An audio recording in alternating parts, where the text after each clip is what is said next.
Now I should be live. I should be everywhere. Give me a second to just go get my tablet real quick like.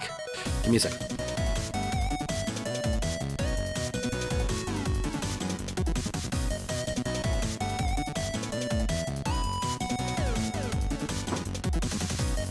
I need to make sure that I can see myself. That's the problem. I need to make sure that I can see myself because we all know streaming is all about me watching myself. It's not about everybody else. It's about me watching myself. Give me a second here to set it up. Holy jeez, I'm out of shape. Even that made me out of breath. Give me a second here.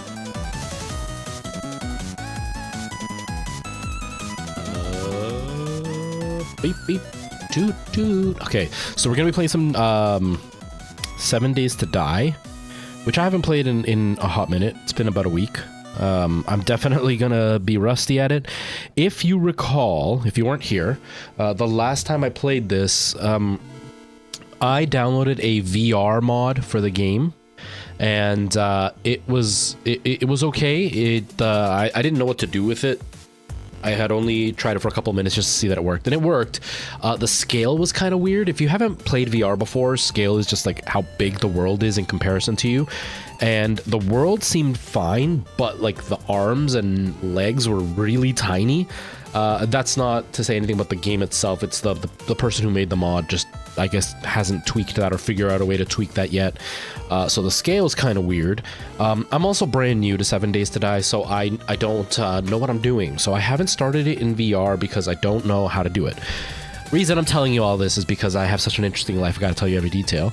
The reason I'm telling you this is because I have the patch installed, but then I went and like re-verified the integrity of my files, trying to remove the VR patch, and it didn't work. The VR patch still is there, but I can play it without VR now. Problem being that last week when we played, the music is really loud, isn't it? No, that's not. I guess that's right. That's okay. Anyways, the last time we played, the VR patch, I guess, did something weird to the game, and when I tried to climb a ladder, it brought down like the little code console that comes up from the top of the screen, and then anything that I would push would just put a bunch of weird numbers on the screen. I couldn't exit the console. I couldn't do anything. I had to literally like Alt F4 the game in order for it to do anything, because for some reason that happened. I don't know for sure if it was the VR patch or if it was just some weird glitch that it got, but I'm gonna guess it's gonna be the VR patch because, you know, climbing a ladder seems kind of important in the game. So we're gonna try again tonight, see what happens, and if it crashes again, I'm gonna run a test privately and see if it happens while I'm playing in VR, like in the actual VR.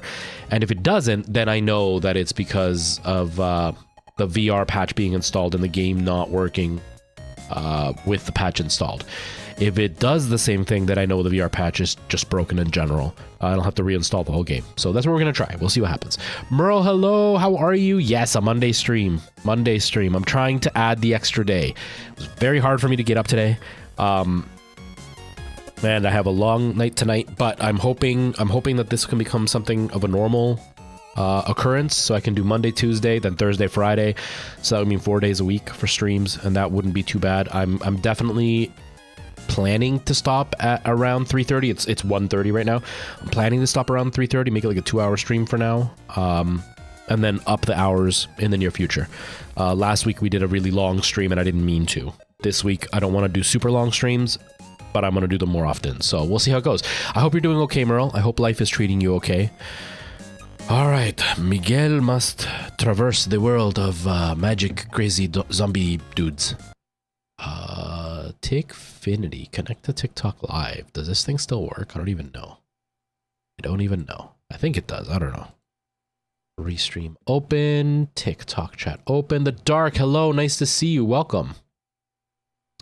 I am doing really well. I hope you're doing well. I hope life is treating you okay. So let's get started on some 7 Days to Die and see how it goes, because I'm obviously unaware of what I'm supposed to be doing, but we'll figure it out. Okay, so we're going to just continue the game from the last time we played. We will continue as Miguel. Miguel will continue doing whatever he was doing. Although I cannot... Why can I not... Why can I not click? What's going on here? We have music. Ease work. The game froze. The game itself froze. Hold on. The game froze. Wait, the whole... Oh, my mouse is broken. Damn it. The mouse completely died now. Hold on. Hold on. Yeah, the mouse is broken. No, it wasn't even doing this earlier. Hold on. Hold on. Yeah, it wasn't doing this earlier. Okay, no, it wasn't the mouse, it was the game. It was Windows or whatever. Okay, Miguel, let's do it. Let's do it, Miguel. Let's do it. We win, hello! Ah, hello, we win. Oh, you're playing 7 Days to Die too. Don't come to my base and steal my things. You're not allowed to. See, look, it tells me the VR motion buttons. So this will be interesting. I'm not playing in VR, obviously, but I am going to eventually make that a thing if this works. I do want to make it a thing. I want to play this in VR because I feel like it would be so much better in VR. So we'll see. If it crashes like right away when I hit a ladder, I'm gonna look. First thing I'm gonna do is look for a ladder. If the game crashes as soon as I hit a ladder, I'll plug it in right now into VR and see what happens. Because like I've got a Quest and I literally just have to plug it in and open it up. It's already installed and everything. So maybe, I don't know. We'll see. We'll see what happens. Oh, nice, The Dark. Were you out doing stuff or were you just... I can't... Let me play. Let me play. Miguel wants to return to his world. What is going on here? Let me in. Don't do this to me, game. The game froze again, I think. I might have to restart the computer. Oh, there it is. There it is. Look, it crashed. Wait, no, is it crashing or is it not crashing? Okay, Look, it's not letting me... Why does it have this thing close? Okay. Okay, so this is where it crashed last time. Can I go up the ladder? Oh, look. Look. Object reference exception. Oh, man, what is going on here? Let me out. Let me out. Oh, man. Okay, Alt F4. Control Delete. Something. Okay. The game crashed. It shut off on its own. I didn't even have to shut it off. It just shut off on its own. Hey, Preston, how you doing, man? Okay, so my last gameplay reached a maximum frame rate of 1,044 frames a second. My PC is awesome. It is the ultimate PC. Brian, hello, nice to see you. Welcome. How are things going? Oh, nice, The Dark. Nice. I hope you had fun. Okay, so clearly there's an issue with the ladder. So let me... Where's my headset? Where's my cable? Where's everything? Give me a second here. Let me put some music on so it's not like just sitting in silence as I walk around trying to figure out how to fix things. Got some music's going. I gotta figure this out. Oh, nice. It's always great enjoying your day off and playing some cool games.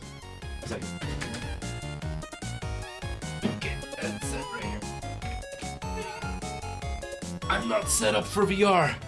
I'm not set up for VR. If this is the case, if I end up having to play in VR, I might have to go and like pull out my green screen and see if I can get that going again.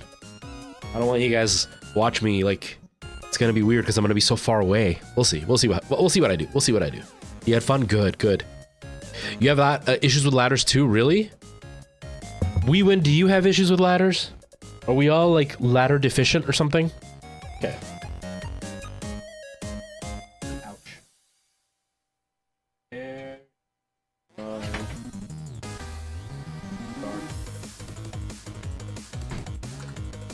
There's my VR cable plugged in. What?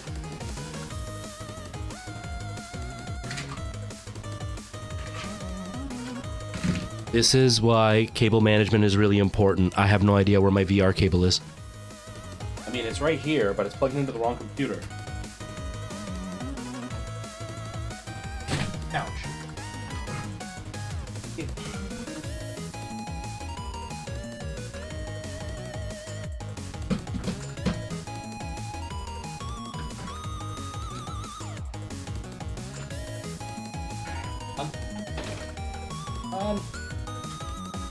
So many wires. Why are there so many? Why am I so connections?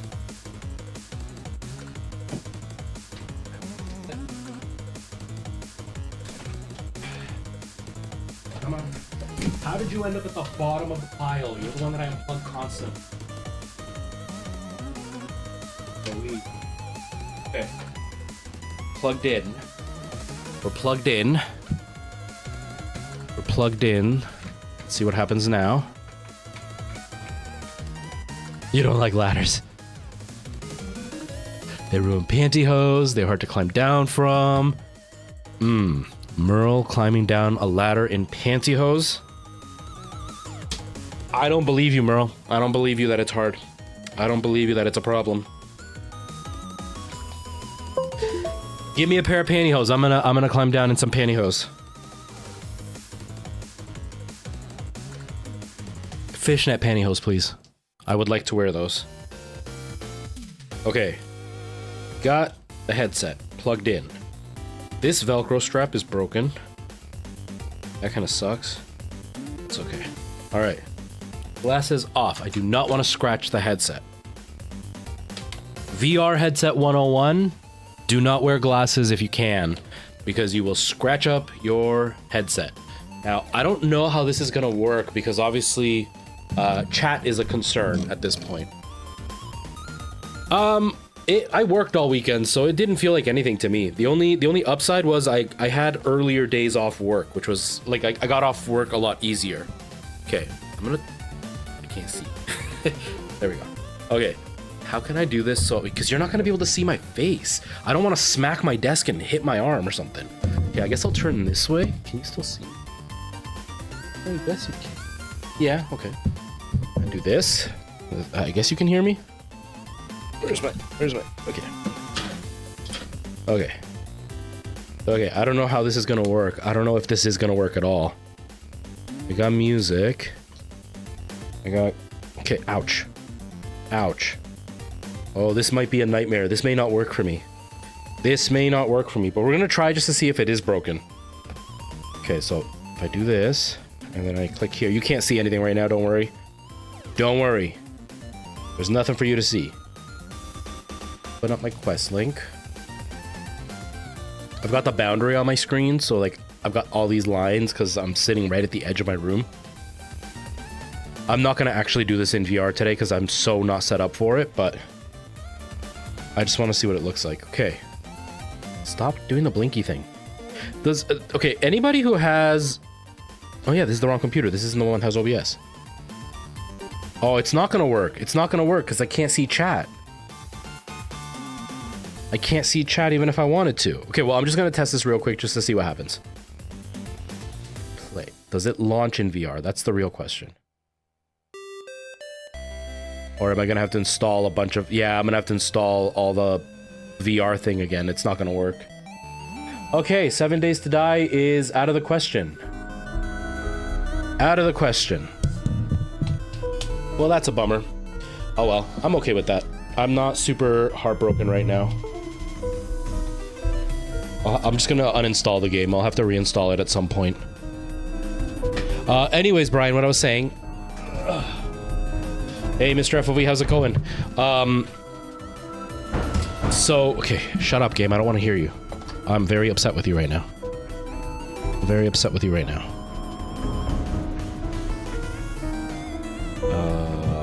Task manager. Okay, can I just exit from here? Will it not crash, please? Okay, it's letting me out. Hold on, my sister just sent like 12 text messages in a row.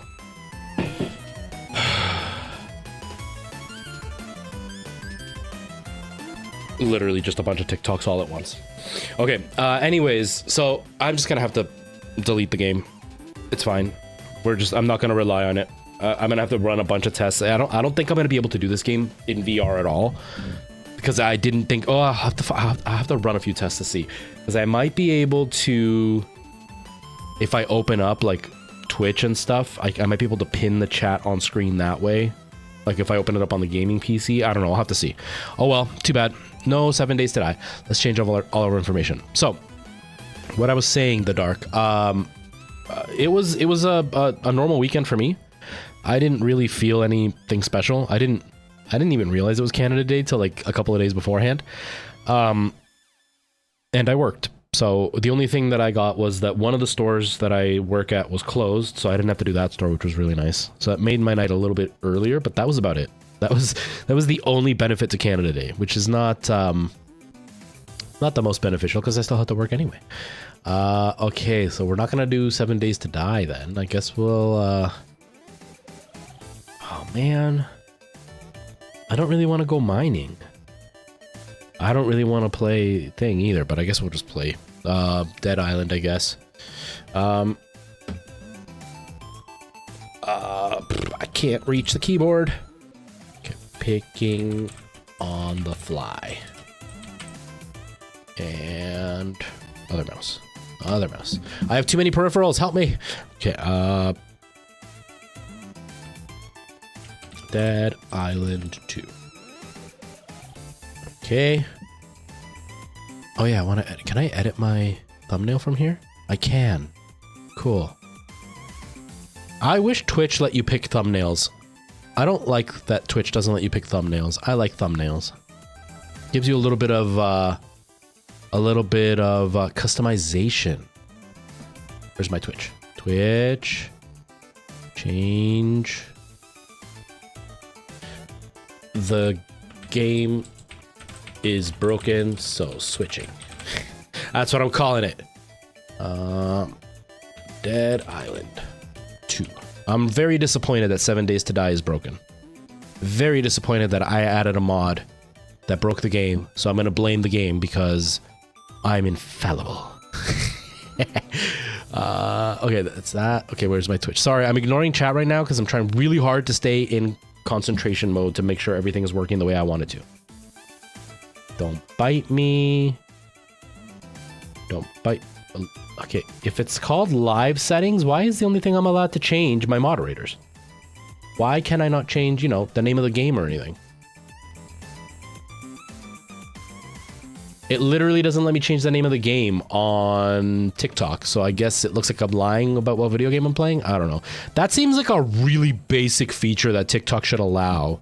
That doesn't seem like a very complicated thing. Oh well. I guess TikTok's gonna make me a liar. No, there's a new VR thing that's out. It works. It's just the game is broken for some reason. I don't know. Something I did within switching the packs.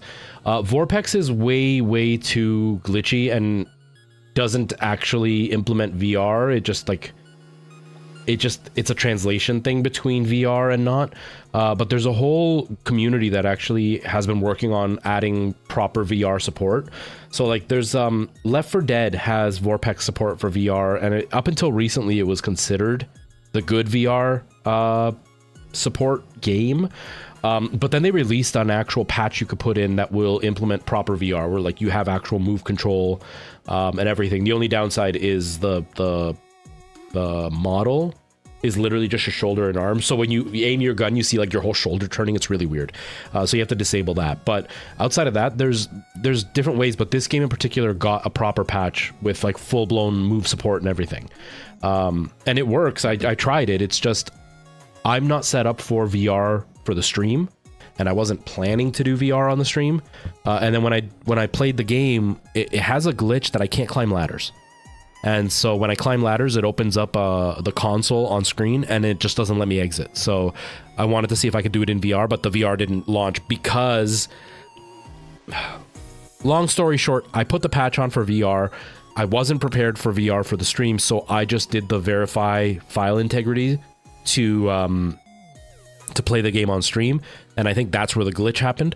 And so now that I did the verify file integrity, the VR patch no longer works properly either. And so I would have to reinstall all the patch or reinstall the game from scratch, like fully wipe the whole file and then start again. Both of which are going to take way too long for me to actually want to concentrate on doing any of that. But the patch works because I played for like 10 or 15 minutes to test it out, and I was able to walk around. I was able to do stuff with the move control, which was really cool. It was just, I don't want to get too far into the game because I want to experience everything on my own blindly, so I can have like the authentic experience on stream. But obviously that's not going to happen today, which is okay by me. Dead Island.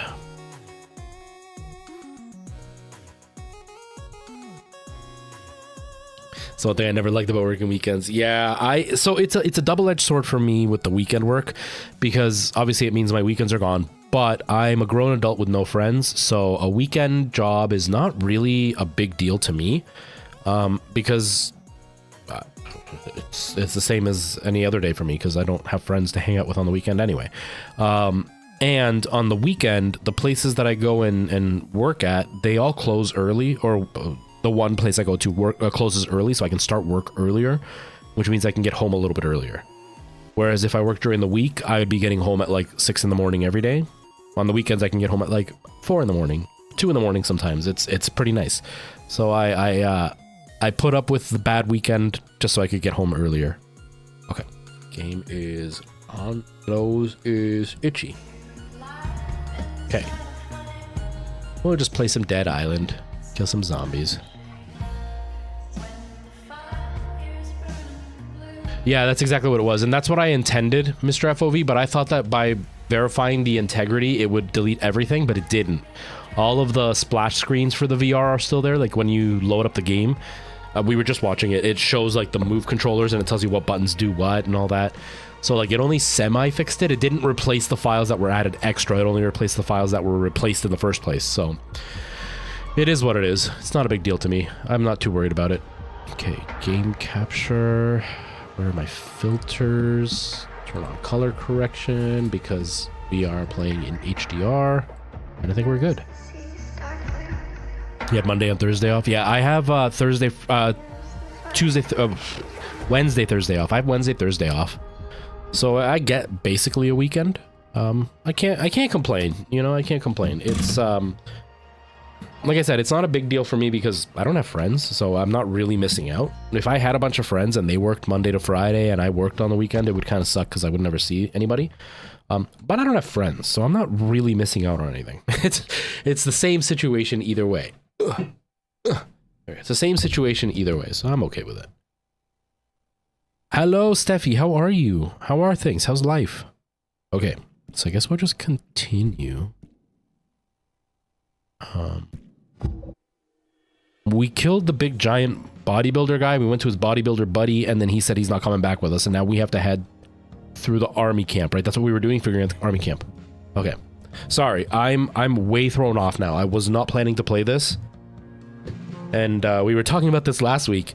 When my schedule gets messed up, it throws my whole day off, and that's where I am right now. I'm in that annoyed the annoyed phase of like I'm trying to catch up to my day now because I feel like I've been thrown off. Not fun, but that's okay. I wish I had Subnautica installed on this PC. That would make me feel better, but I don't have Subnautica installed on this. Okay. Friday, Saturday, and Sunday off. Nice. Nice, that's awesome.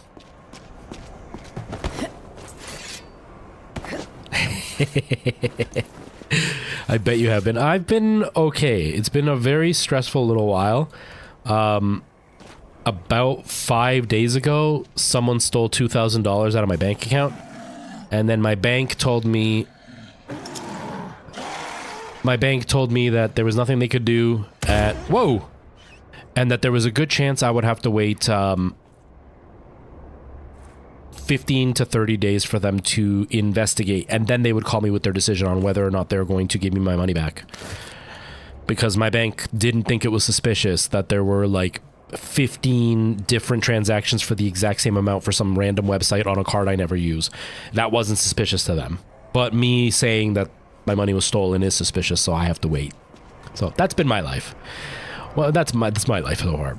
Oh, I know. And what makes me so mad, Steffi, is that about a month ago, the same thing happened to Alana, but they locked her whole account within 2 transactions because her actions were suspicious.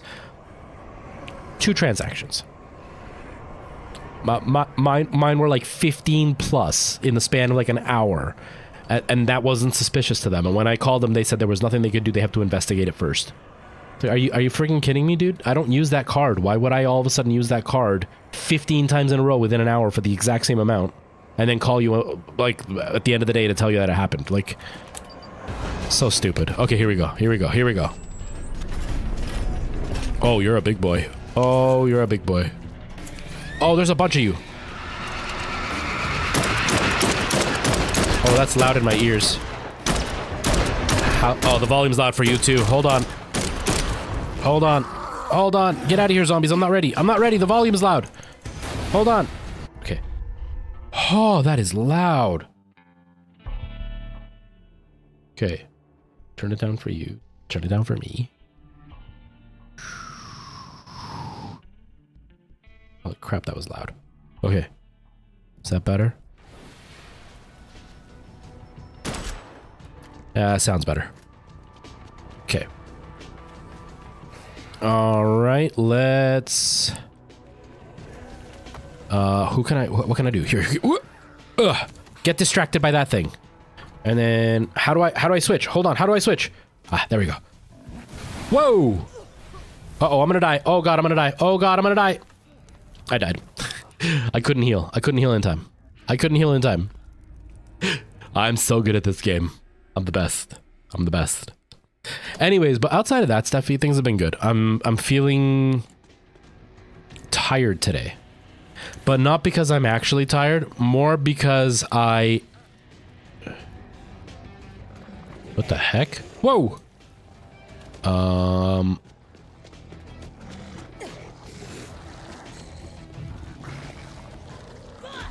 don't have a... Do I not have a button for that? Oh, there we go. More because I'm thrown off today because I don't normally stream Mondays. Monday is not a stream day for me, but I'm trying to add more days, so I'm streaming today and I'm just kind of thrown off. Plus, like the whole thing that happened with the game, and then there was something else that happened that threw me off. I can't remember what it was, but like it just ends up like I'm feeling off kilter right now. Feeling really off kilter. Yeah, the dark. Absolutely they are. Absolutely they are. Okay. Inferior move. Press Q to let... What? There's special attacks now? No way. That's cool. Oh, that's cool. What one do I want, though? Oh, I just have the spitting one? That's okay. I'll take the spitting one. I'll take the spitting one. I'll spit in your face. Just don't decide for it to be kinky, okay? It's not kinky. If I spit in your face... If I spit in your mouth, it's a different story. So the game... Oh, I guess the guy caught on fire and he died while I was regenerating. I guess that's what happened. That's okay. Makes my life easier. Merle, first you talk about climbing ladders in pantyhose, now you're talking about getting out of the shower? Come on, Merle. I may not be... I may not be a family-friendly channel anymore, but I do have to maintain some sort of professionalism, okay? What? I can't pick it up. Oh, my inventory's full.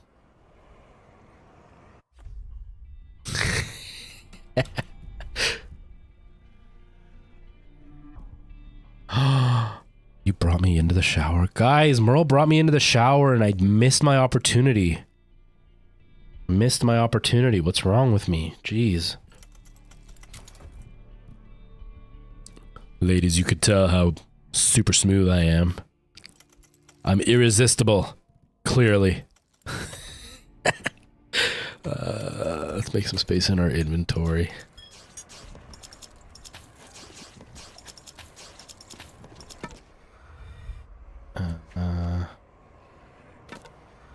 I'm guessing those are the weapons I dropped, maybe? I don't even know. I don't even know. I'm so irresistible. I'm so smooth. Doing it. Well, good luck, and give him hell from me. Nah, am I getting pep talks now? Uh-oh. Friendship has really blossomed. I'm not gonna lie. It's tough beyond this gate. Your pep talks could use work. Look, Run. I'm just gonna wing it. How does that sound? I'm just gonna wing it. Grand. Whoa. Show me what you I don't know my buttons. This is the problem with my brain. I don't remember what my buttons are, so I'm like, uh-oh. Oh god, I'm gonna die. Oh god.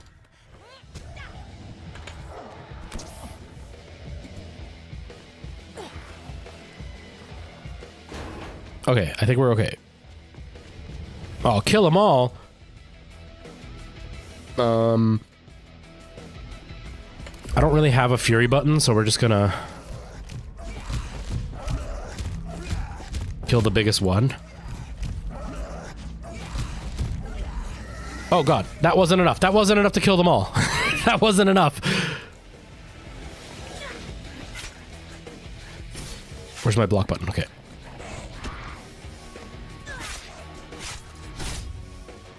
It's so gross. Oh, decapitation. Ow.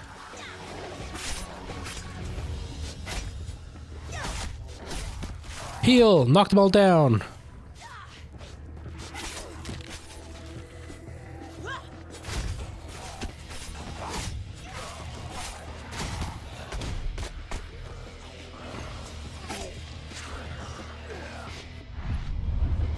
Oh, it's so gross.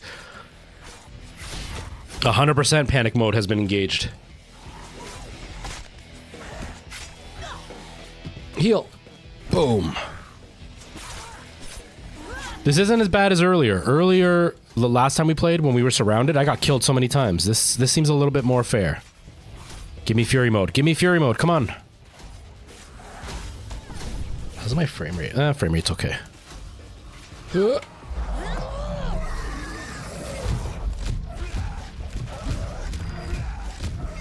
Danny is a badass. She just like rips these guys apart with her hands. It's awesome. Are they still coming? Right? Exactly, Merle. The buttons should be exactly the same in every game, all the time, every time. Oh crap, I broke my sword. Sounds like the conversation I have on a regular basis. I broke my sword, I used it too much. But they just kept coming, I couldn't stop.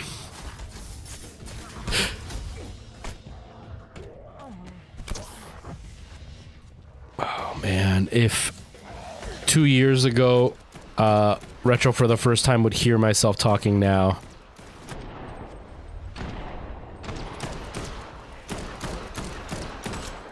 Uh-oh. I hit you with a rake. Whoa.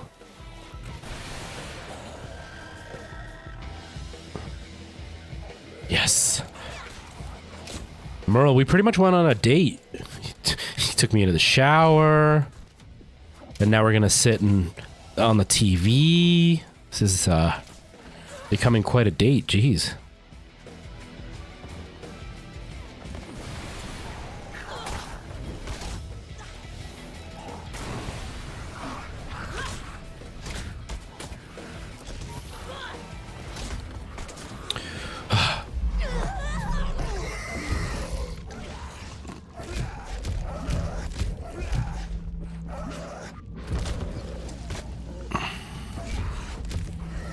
Oh, he's gonna blow up. Oh god.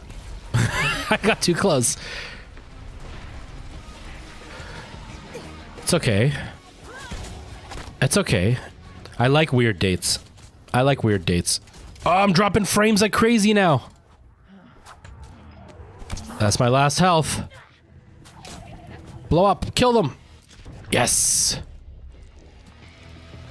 Oh, I'm dropping so many frames. I feel, and I don't think this is the game, I think this is the computer. I think it's starting to struggle a bit. Holy crap, how many do I have to kill? Let me out, man. Oh, I forgot that I have this thing. Wait, first do this one. Oh, get out of here, dude. I'm trying to do something here.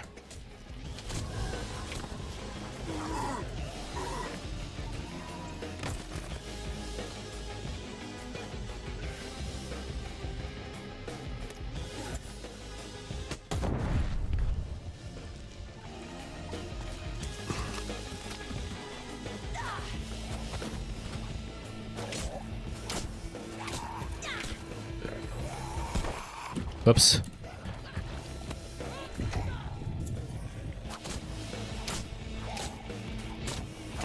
Okay, so... Oh, gross. Did you see his brains? All sticking out and everything? Where's the other one?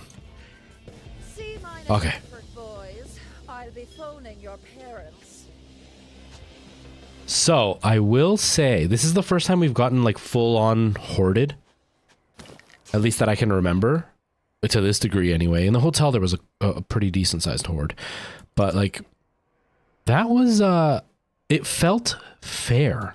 You know what I mean? Like it was hard enough that I was worrying and I used all my health, but it wasn't enough for me to feel how do I use these things? I forgot how to do those things. The guts to blow these guys up. Anyways, it didn't feel completely overwhelming, but it kept the tension up. I did feel tense the whole time doing that. That was pretty intense. I like that. I like that a lot. Okay. Inventory. I broke this thing. 251. Okay, what are my lowest ones? 250, 250. Those seem outside of my gun. That's 280. I can get rid of this one. F3. 247. Bye. 247. Bye. 250. Bye. 250. Bye. I'll get rid of the 251s as well. That leaves me lots of inventory space, and we have lots of stuff. Baby shower gel. Nice. Is your skin nice and soft now? Is this soft?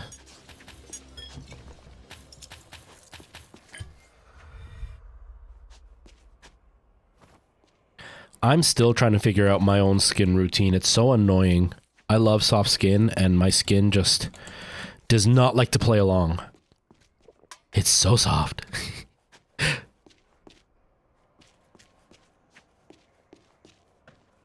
I try everything. I try everything. So I've been to the dermatologist a couple of times. I go once a year because skin cancer runs in my family. And they got to check me for skin cancer because they found some suspicious moles a few years back. I don't know how many of you that are here right now heard the story, but I went a few years back because I had a suspicious mole that was growing on my elbow. I still have the scar. It was growing on my elbow. And I went to the dermatologist and they checked it out. The mole came out of nowhere and it grew really quickly. So they went and they decided they were going to biopsy it to make sure that it wasn't cancer or whatever.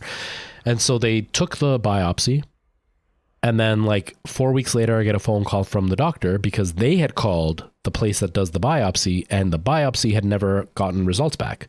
So when they called the biopsy lab lost the biopsy. They lost the piece of skin, so they couldn't test it for cancer. And instead of calling the doctor to say, hey, look, this happened, they just like hoped that we wouldn't notice, you know. Because somebody thinking that they might have cancer is something you might just forget. And so the doctor decided to take a bigger biopsy. And so the first one was like a little stamp, like a little like half-inch stamp that they took out of my skin, which was just the size of the mole. Then the second time she went with a full-blown scalpel to take off the piece of meat. And it was like a 2-inch by 2-inch square she took off. It was fairly big. And so then she put it in, they sent it out. There was no traces of the mole. So they don't know if it was cancerous or not to this day. But now anytime I have like a suspicious mole, they just take it off. So once a year I go in and they do a full body scan and they check it and stuff. So each time I go, I bring up my acne. So the first time she offered an antibiotic to take. And so I took the antibiotic. It was a 4-month regimen with an acne cream. Did it for 4 months. It did nothing for me at all. Nothing. And so then so what happened was the biopsy was done by my dermatologist. When I went back for the second surgery afterwards, 2 weeks later, they asked me to come back one more time for the results. That way it was like, it was on the books that they were going to have the results in 2 weeks. And so when I went back that last time for the results, she had gone on maternity leave and a different doctor stepped in who was an emergency doctor, but was making the transition to become a dermatologist.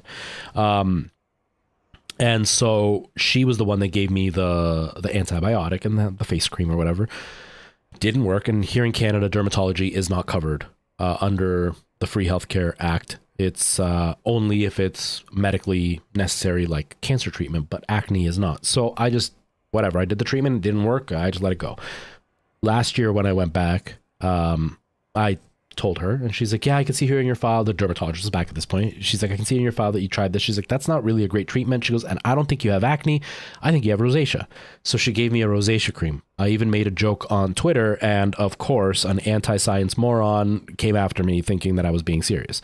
The joke being that, what's that stuff called? The thing that everybody, the dewormer that everybody's like, it's going to cure COVID. That thing. Whatever that thing's called. That is what was in the face cream, because rosacea,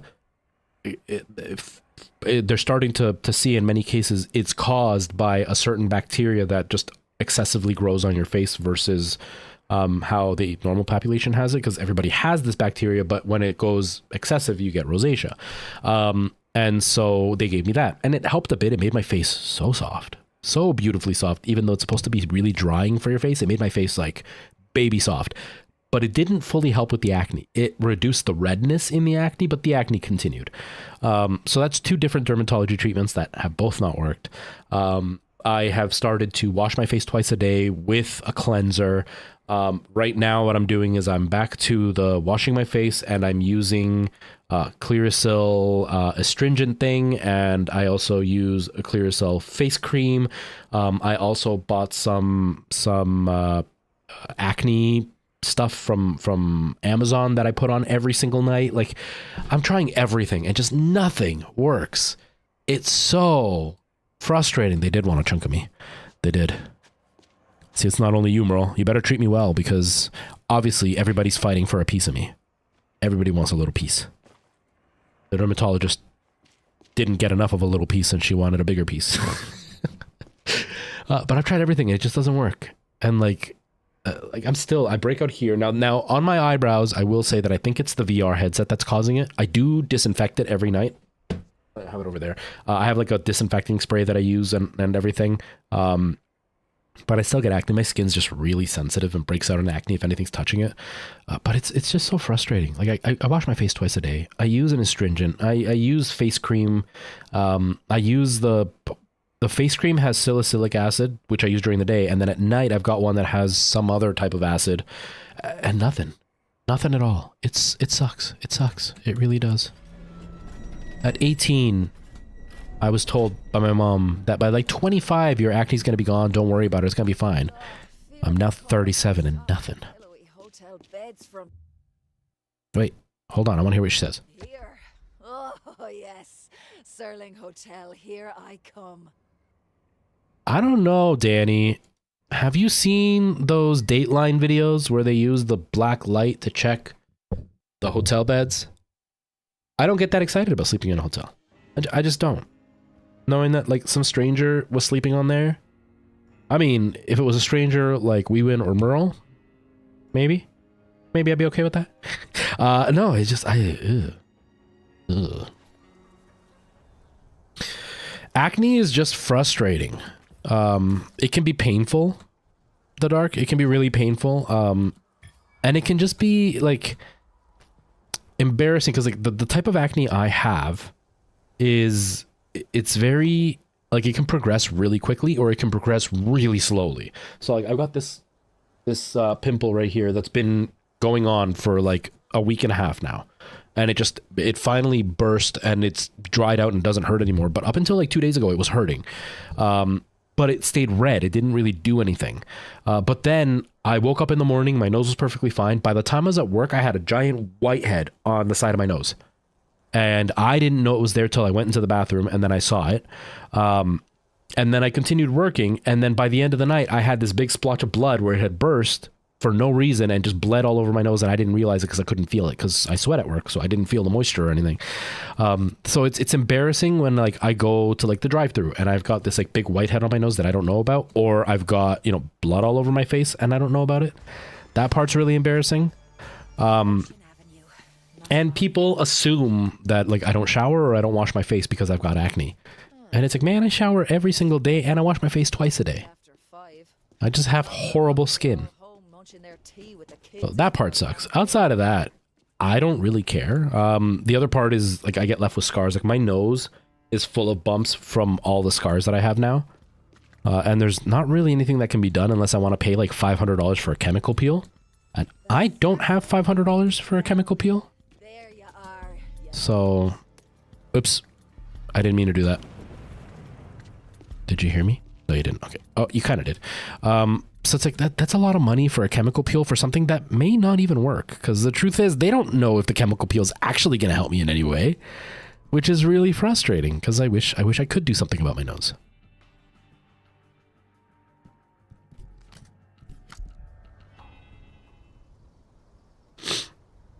It's not free here.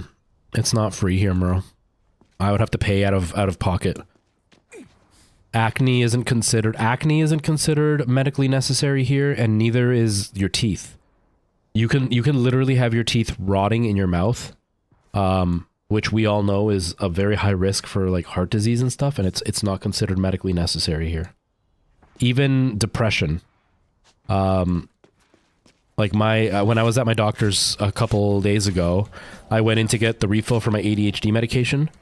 And he was asking how things are going, and I was telling him about how, like, you know, Alana and I broke up, and how they're leaving in about almost 2 months, and about how my dad passed away, and then I explained to him everything that happened with my dad, which, again, I can't really go into too much detail, but a bunch of really bad stuff happened with my dad's death. And when I told him all that, like, you could see it in his face that he was really concerned about me, and he's like, well, how's your support system? I'm like, I don't have one. And he goes, well, can you, like, do you have friends you could talk to? I'm like, I don't have friends. He goes, what about family? I'm like, I can't talk to my family either, because, like, my brother has his own life, and he's not very talkative that kind of way.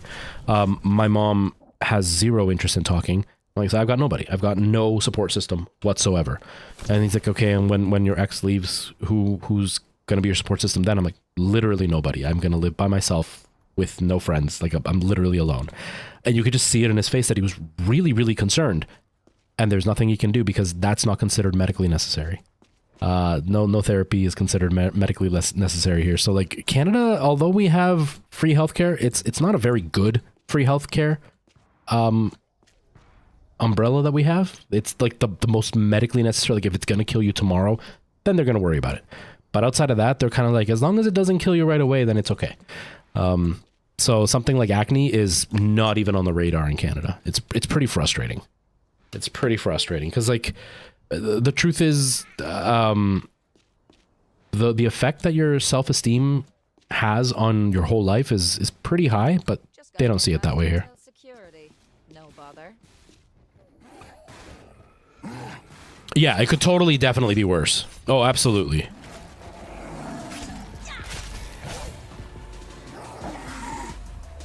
Oh god. Oh god.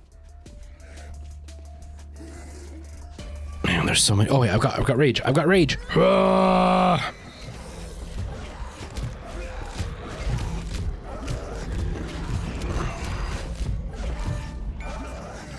Okay, cool. Run! Oh god, he's gonna blow up.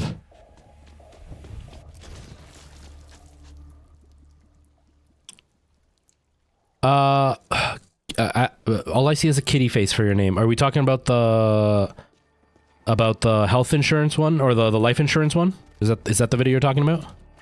Welcome, by the way. Hello, thank you for stopping by. So as of right now, I don't want to go into too much detail because they are watching me. It feels a little threatening, and they weren't exactly threatening, but it was very much, if you don't help us, then we're not going to help you type of situation. Thank you so much for the follow. I appreciate that. So I'm not going to go into like deep detail, but as of right now, nothing has been officially resolved. It sounds like, or is that just the flags or the birds? Maybe it's the birds.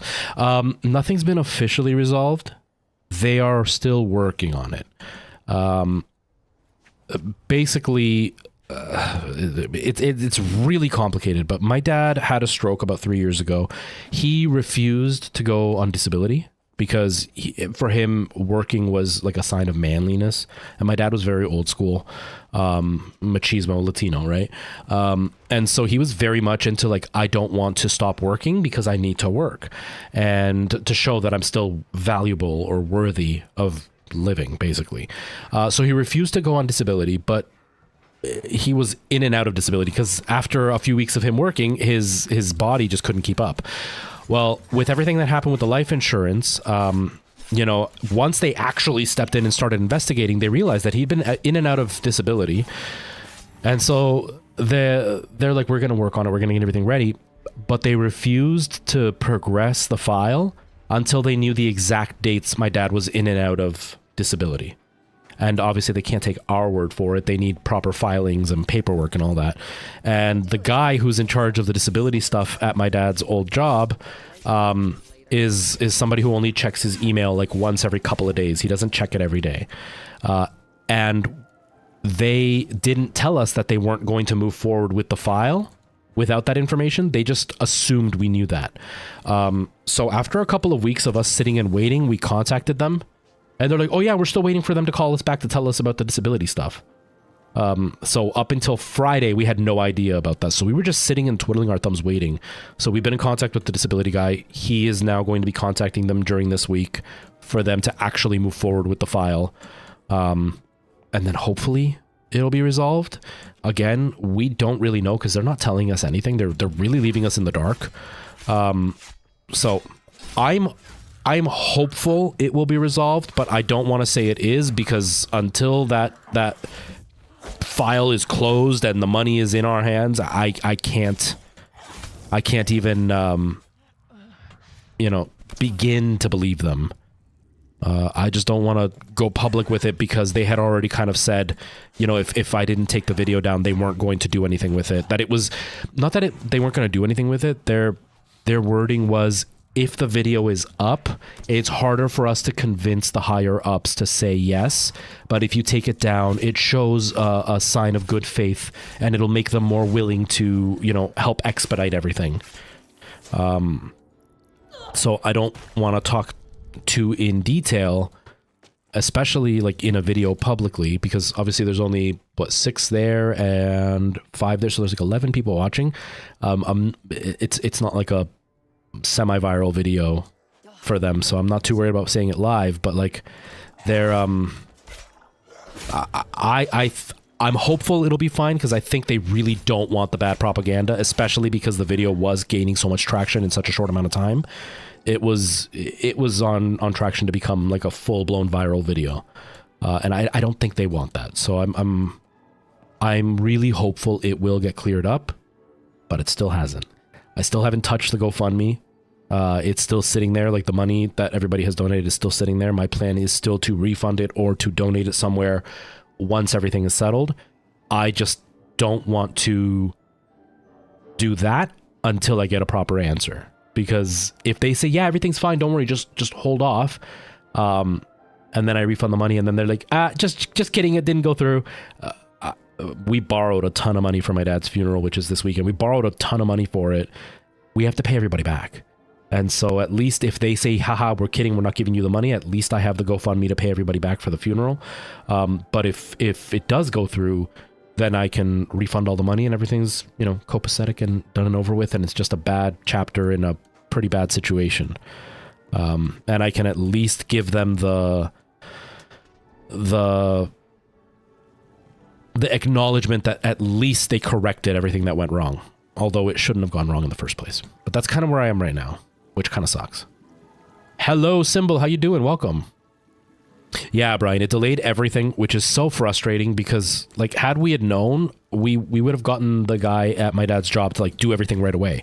But we had no idea. And for us, we didn't do anything because my dad was in and out of disability so much.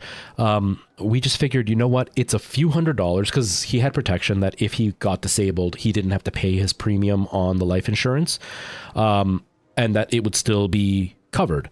And so it was, you know, almost a year's worth, I think. I don't know. I'm totally guessing here because, again, my dad was pretty secretive. We don't actually know how everything worked out on his end.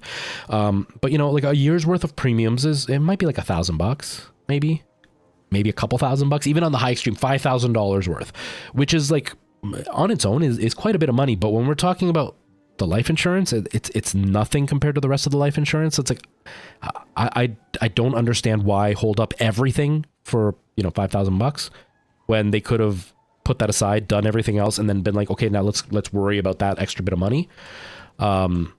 So it's kind of frustrating that they didn't bother to let us know that that was happening. But it is what it is. You know, we're sitting and waiting. Like even on top of all that, like my grandmother passed away a year ago. Actually, a year ago in like a couple of weeks, I think. Did she die in June or July? I think my grandmother died in July 21st, I think is when she died. Or July 19th. I got to look it up. But anyways, when she passed away, she left an inheritance as well. But that one, there was no will. So that one was a mess. That one was a mess. And so like we've had to wait because the way that the legal system works in Canada is they have to investigate to make sure that she didn't have any other assets, that she didn't owe a bunch of money, and, you know, pay back everybody that she owed before any money left over is given to the family. But because there was no will, there's a lot of waiting involved. And so it's like we've already been waiting for that to begin with, and it's not a lot of money. I think it's something like 20 grand in total for everything.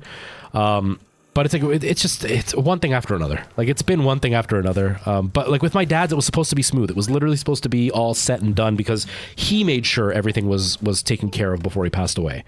So it's just been a headache. It's just been such a headache. Like so crazy. Crimson, hello, how's it going? Welcome.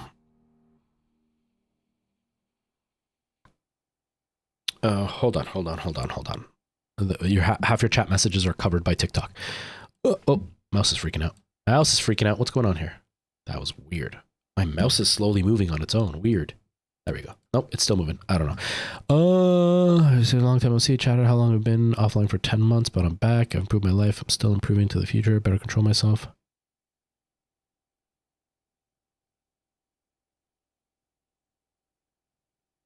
Hey, Ryan, how you doing, man? Crimson Chin. I'm gonna take a shot in the dark here. Chibi? Is that who I'm talking to? I'm just guessing on the 10 months off and still improving and all that. Is that who I'm talking to? Yeah, and that's it, Brian. And like it's my dad was always very, very, very secretive with everything, and he was secretive. Just I don't know why my dad was secretive. It was really ridiculous. It was something that really frustrated all of us because my dad was secretive, and my dad was also one of those guys that like everybody he talked to was his best friend. Like anybody he met was his best friend, and he would listen to his best friends before he ever listened to us. It was that kind of situation we had with my dad. So it was really frustrating at times.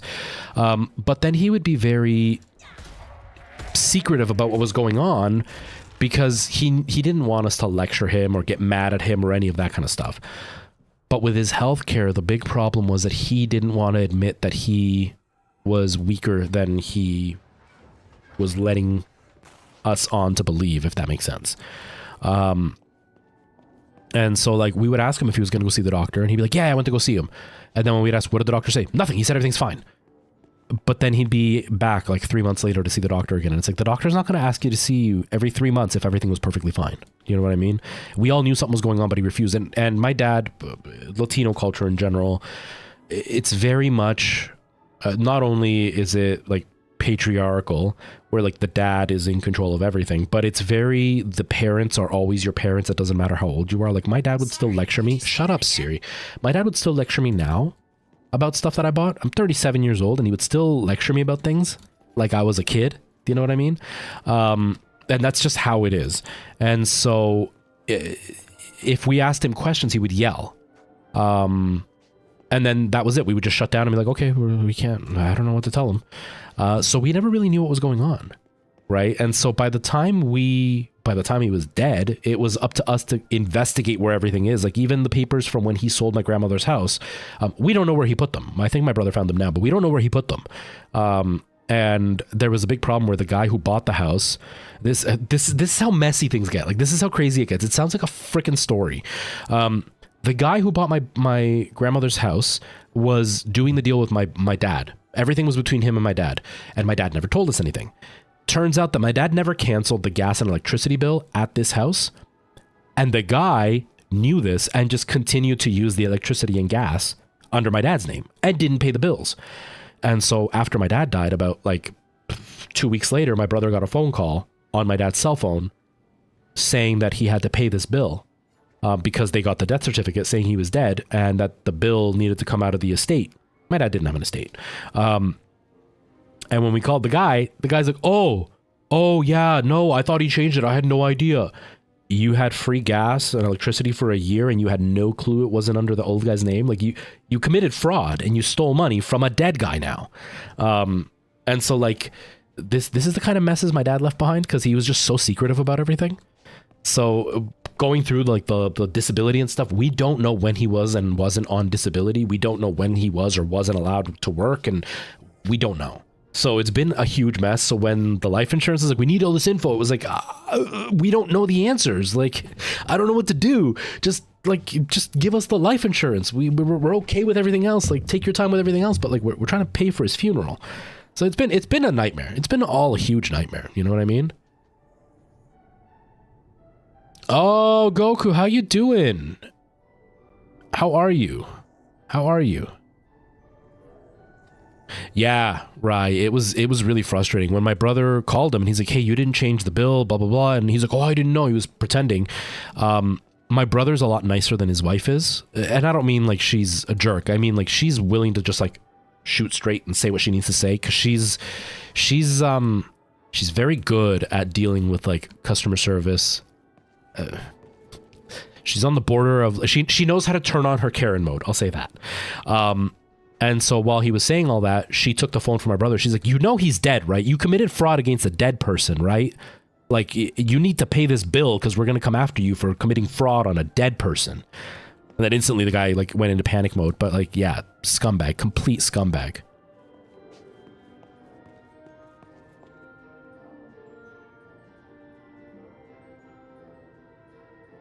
It's the whole, my problems are my problems, I don't need help. Yeah, exactly, Brian. And the whole, like, he didn't want to be treated like a child, but he didn't want to do anything to help himself so he wouldn't have to be treated like a child. Like, he refused to use a walker, and the doctor told him he was going to use a walker for the rest of his life. He refused, but he wanted to work. And for us, it's like, it's fine if you want to work. Use the safety stuff that they gave you so you can work safely. But no, he didn't want to use a walker, but then he would fall. And it's like, if you use the walker, if you go to rehab, if you do all the things that are going to help you, like physiotherapy, you can get stronger and you can work and you'll be fine, but do those things. But he wouldn't do those things. So then it turned into us going, then you just can't work.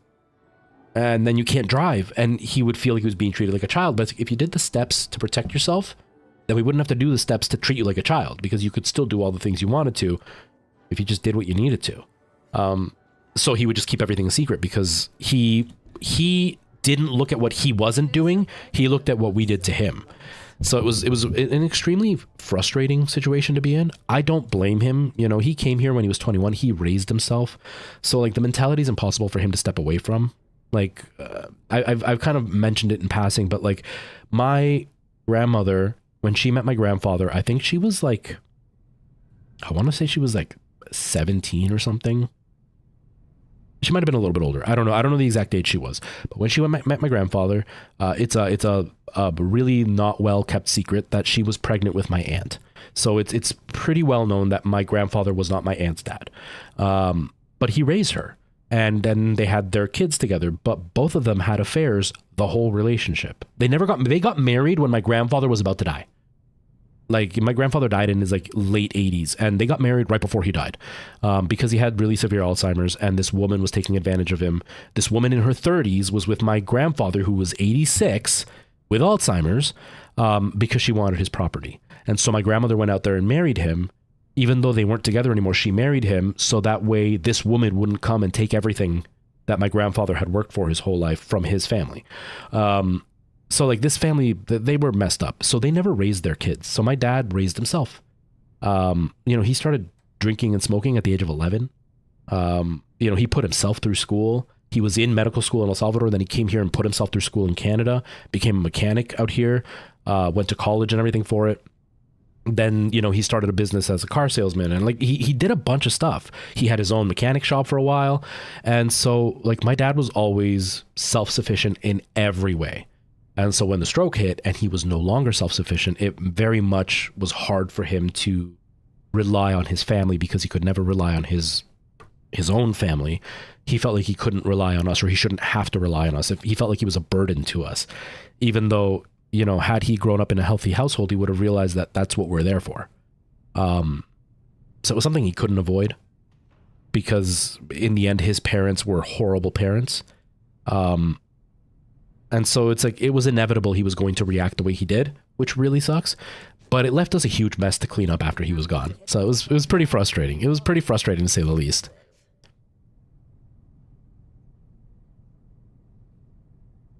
Well, thank you, Kitty. I appreciate that. I appreciate that. Have yourself a good day. Thank you for popping in. I appreciate the support and love, and that's really kind of you. But yeah, it's been stressful, to say the least. Thankfully, I can't take any credit for it. My brother's the one that's taken charge. He's the one. He's in a much more stable situation in his life than I am. You know, he runs a successful business. He's whoa. I'm here for Dr. Reed. Oh, you are, huh? Give me a sec. You're not here to eat us then. I've neither the time nor the gravy. Comedian, huh? They look human to you. So. Well, okay then. Humans can be redeemed. Don't need to waste a bullet on this one. Hey, keep up the good work, Denise. Hey, I'm Dr. Reed, but you can call me Ruben. I seriously love the character models in this game. They look so good. From Bel Air, you said the seed. Hey, shh. Walk with me. I'm glad you made it. Really glad, but we gotta keep your specialness on the down low. If you really are what we've been looking for, then CDC is gonna want to talk to you. So Doctor, he doesn't want to take his shot. Game is dropping frames on the stream. hey, don't worry. It's just gonna pinch a bit. Wait a second here. Where was I? The CDC's gonna. CDC. Right. The CDC is gonna. Hey! I told you to stay off that foot. You want me to cut it off? Come on. Hey, come on. Weird. I can't deactivate it. Now. So glad you're here. Now they're gonna send a chapter to pick you up and take you to Colorado. Just you. So I don't want my people here getting hope when they got none. You understand? None. They're not planning to just leave everyone here, are they? Oh, we'll be okay. Weird. My mouse is Follow acting up. 9 times and you get up 10. That's what I always say. But you got a miracle in your blood. If we can get you to Colorado, humanity has a chance. Humanity? Everyone like. So when do I leave? Well, I need to let them know you're here first, and then We're out of food. We need to sweep those apartments before someone else cleans them out. Tisha, we gotta put that on hold. This person here is our new priority. Okay, I Danny, think that's better. how's she cutting? Oh, we're dropping frames like crazy. They're more important than people starving. Yeah, kind of. I can't really talk about it right now, but That's fine. Look, you stay here. I'm gonna go with these guys. We'll be back soon. Hey, you do not go outside without me. They can handle it. Hey, Doc, you know we ran out of food. What's the plan? Dad, I am not a little girl anymore. I have to do my share. Yeah, obviously you've lost your mind. There are terrorists Give me out just a there. second, No, Andrew. Doc, she wants to be part of the Jimmy, team. Jimmy, I am talking to my daughter. I'm okay? sick of talking. Jimmy's right. I need to do something. After all that's happened, you think I'm gonna let you out of my sight? Oh, I'm gonna let you turn into one of them like your mother? Ouch. Tisha, I'm sorry, but I can't lose you. Guess it's as good as I You're can do. right, Dad. I shouldn't Andrew, put this on you. thanks. It's not fair. Thank you. Well, okay then. Come on. See you later. Yeah. Yeah, this is no place for human beings. Hey, Doc, a word of advice. You want to stay top dog? You let your daughter take her chances just like everyone else. Jimmy, I have got enough things to be focusing on without your bullshit. Sure. Yeah. I'm gonna go for a smoke. Yeah, you do that. Fuck you looking at? A flappin' floral fool. Like, I need to radio Good CDC, burn. but I don't want to draw too much attention to you. So, look, you make yourself at home, and I should have some good news soon. Okay? Grand. I'm as knackered as a three-legged workhorse. I wish I could fix the white balance on this game. It looks yellow in the stream. Okay, answer your question, Andrew. I like this game, but you have to go into it just expecting to mindlessly kill zombies and not really have a deep story. It's just about like the violence and gore, really. it's really fun for that kind of gameplay. You're not going to get a deep story. You're not going to get like some crazy mechanics. It's fairly straightforward, but you saw from the models graphically, it's quite a good looking game for an open world zombie hack and slash game. It's everything the first Dead Island should have been. It's just not going to be the most revolutionary game ever, is all I can really say. I enjoyed it. I would say maybe wait for a sale would probably be my suggestion. You know, I don't know if you watch ACG, Angry Centaur Gaming. He's an awesome reviewer.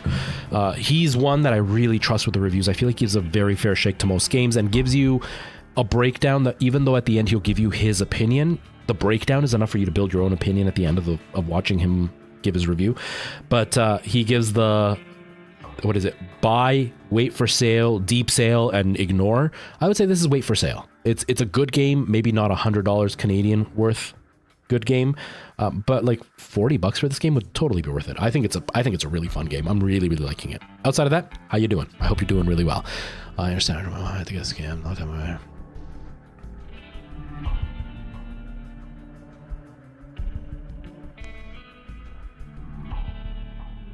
Yeah, Crimson, I just had $2,000 stolen like 4 days ago from my bank account. I just had $2,000 stolen. So like, I'm not under enough stress already. Some jackass stole $2,000 and then the bank didn't find it suspicious or do anything about it. And now they're investigating it. And because me pointing out the scam is suspicious, the people doing 15 plus transactions on my account in an hour, that wasn't suspicious at all for them to do anything about, but me calling them for it is suspicious. So they have to investigate before they ever give my money back. So like, yeah, it's I feel the pain for sure. Yeah, Andrew, like I said, it's fun, it's mindless. Do not expect something crazy deep, like a lot of people got really upset at Dying Light 2, saying that it was kind of repetitive and dull and not really... Why can't I exit the... Oh, what is this? Autophage infection. The more you give into it, the more raw power you can harness, but the greater toll on your humanity. Both gains and risks in case... Oh... Autophage skills provide some of the most potential bonuses in skill deck, but there's always a trade-off. Look for your new autophage skill card and decide for yourself if the gains slay zombies and perform counterattacks to build fury. Wait, I didn't see it. Wait, hold on. I don't know if I want... Wait, what? Is this the autophage? Which one's autophage? How do I know it's an autophage? I don't... How about if I don't want that? No, I already got it? What? Autophage skill. Maim zombies to build fury, but don't lose focus. Taking damage will drain fury. Oh, and this one. Get that blood pump. Slay zombies and perform counterattacks to build fury.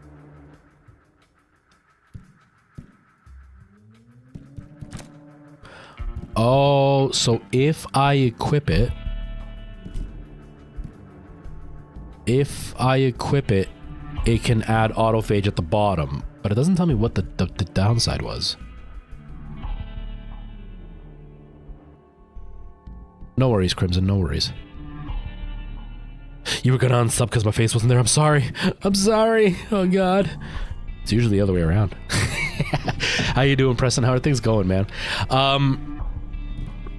But yeah, people were really upset about Dying Light because they felt it was repetitive and didn't have like, a super in-depth story and like the whole choosing the way the world reacts to the way you do things.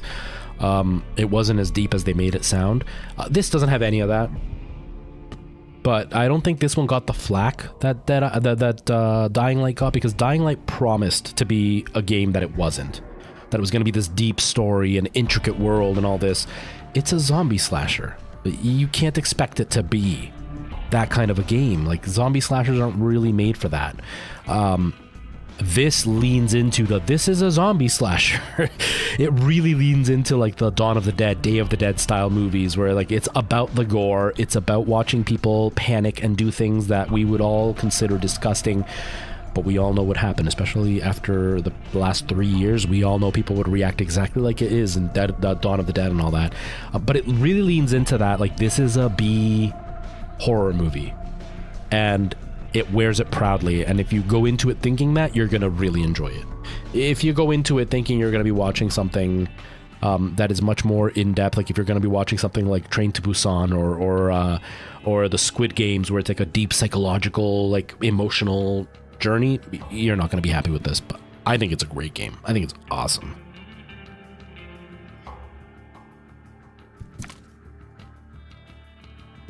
Okay, but do I want this? Counterattacks build fury. Well, we'll try it this way.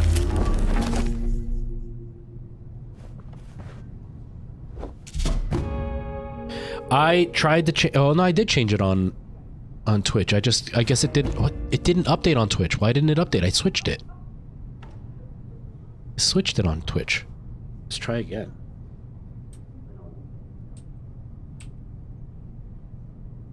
I swear I switched it on Twitch, but I guess it didn't work. Okay, I switched it. Maybe it'll update now. It looks like it's updating. I started with 7 Days to Die Crimson. Yeah, Preston, I was looking at my bank account because child support comes out on the 1st. Well, not comes out, I have to send it to her. I send her child support on the 1st, and it was like the 28th or 29th, and I looked at my account because I was like, I want to make sure that, you know, I have enough for rent and for child support and for my car payment. And then I go and look, and there was like $200 in my account, and I'm thinking to myself, did they take out the car and the rent because of the holiday? Like, did they do it early because of that? And then I go and look at my transactions, and there was like 15 transactions for like $43.51 over and over and over and over and over again for some random website.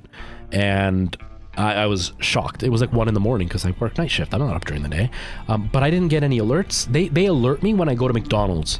They're like, you've just purchased $3.55 for a burger or whatever. It'll come through on my watch then. But like 15 plus interactions did not come through. And the day before, I don't know if it was the day before or earlier in that same day, there was another 15 interactions for $1.50 over and over and over again to a different website. And the bank didn't bother telling me. And so when I looked at my account, I only had like $200 left. I called the bank and I'm like, hey, what's going on? Well, first of all, the bank's like, everything's closed. Please call back tomorrow. But then when you listen through all the menus and everything, it eventually says, if this is an emergency, like your account is being, having illegal things used, please press this number. And I pressed it and I went through to them. And then they started asking me a bunch of questions like, does anybody have access to your bank account? Who has your Visa debit? How did they get access to it? I don't have a physical Visa debit. I don't own a physical Visa debit. You never sent me one. And so he was like almost accusing me of having given access to somebody else and they used the money. And then in the end of all of it, he goes, okay, so I'm going to send this in. They're going to run an investigation. It could take anywhere from 15 to 30 days for them to investigate. And then we'll call you back and let you know what the decision is. I'm like, so you're not giving my money back? He goes, not until we run the investigation. Like, it's the end of the month. How do I pay rent? How do I pay child support? How do I pay my car? He's like, you can go to the bank and get a letter and give it to them so they can hold off on you. I can't go up to my daughter's mom and be like, hey, can't pay child support. Here, the bank said it's okay, though. She's not that kind of woman. I can't go up to my landlord who barely speaks English and be like, the bank said it's okay. They're not going to listen. They already want me out of here. They're going to use that as an excuse to get me out of here. But the bank said, too bad, so sad. So stupid. So furious. I still haven't heard anything from the bank. It's only been about 5 days, but still like 4 days. But like, it's not a very like hard to decipher fake account transactions. It was 15 of them in like a couple of hours. It's obvious, especially with the Visa debit that I don't use because I don't have one. I don't have a physical one. So what do you have to investigate? It's very clear it's not me, especially when I don't use that, and you don't see any interactions to this website ever before. So I just like suddenly decided to use an account that I never used on a website that I never used in 15 hours. In 1 hour, do 15 accounts or 15 transactions at the same price just to scam you guys out of money. It's so stupid. So frustrating. So frustrating. It took 35 days. Yeah, it's so annoying. It's so annoying because like I'm maxed out right now. I've had to pull out all of my credit to just be able to cover the bills for the month. And like it's just one thing after another. One thing after another, seriously. Okay, you see Dead Island 2? Okay, perfect, Weeman. Perfect. Yeah, it's like if the life insurance would have come through already, at least I could be like, well, at least there's that like safety cushion. But like right now, I'm literally maxed right out. So if anything else comes up, I have $0 to do anything with.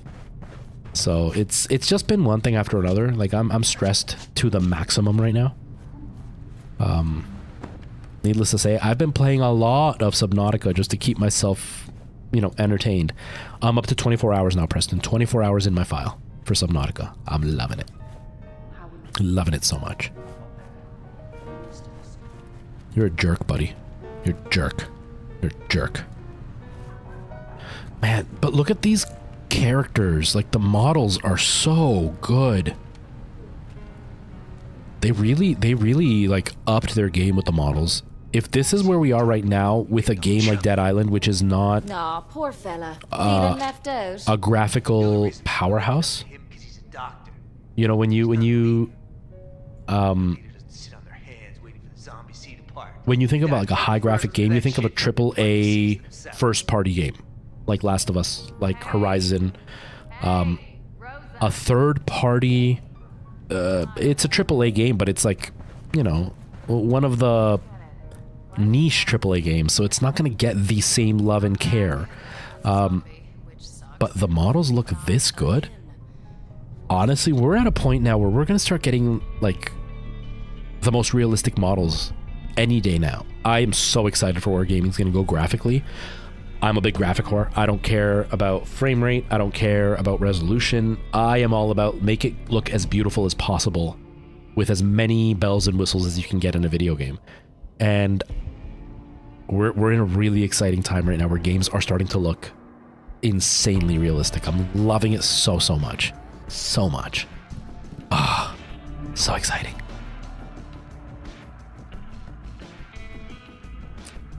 At least I don't live in a basement. I mean, I did for most of my childhood.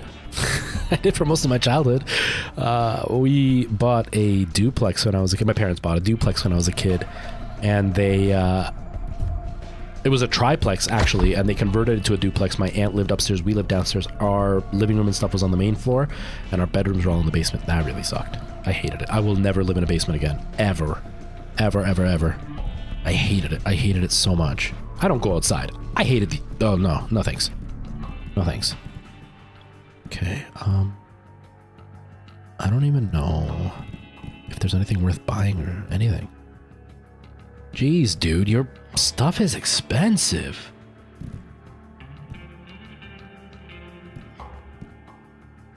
What does this do? Oh, I can build med kits? No way! And it's free? Heck yeah! Heck yeah, I want to build my own med kits. That's awesome. Well, what reason do I have to smile if life sucks? Oh, dude, Brian. I'm playing the second one, Preston, Below Zero. Brian, are you a VR person? I can't remember if we've talked about whether or not you do VR at all. Yes. Oh my gosh. Yes, this is awesome. This is going to make my life so much better now.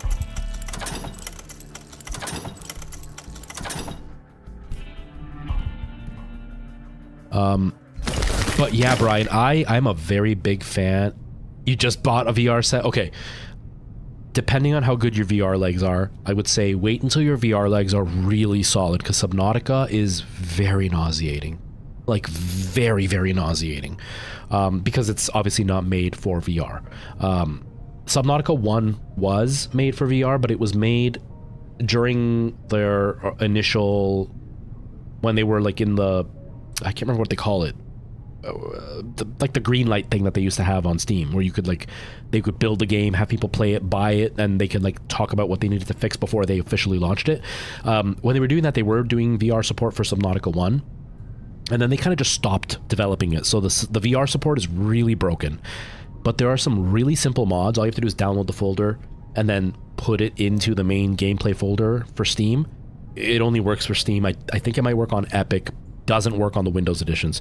But you put it into the Steam folder and then just click one file and then you're good to go and play it in VR. And it still relies on controller. It doesn't have move support, but it's almost flawless.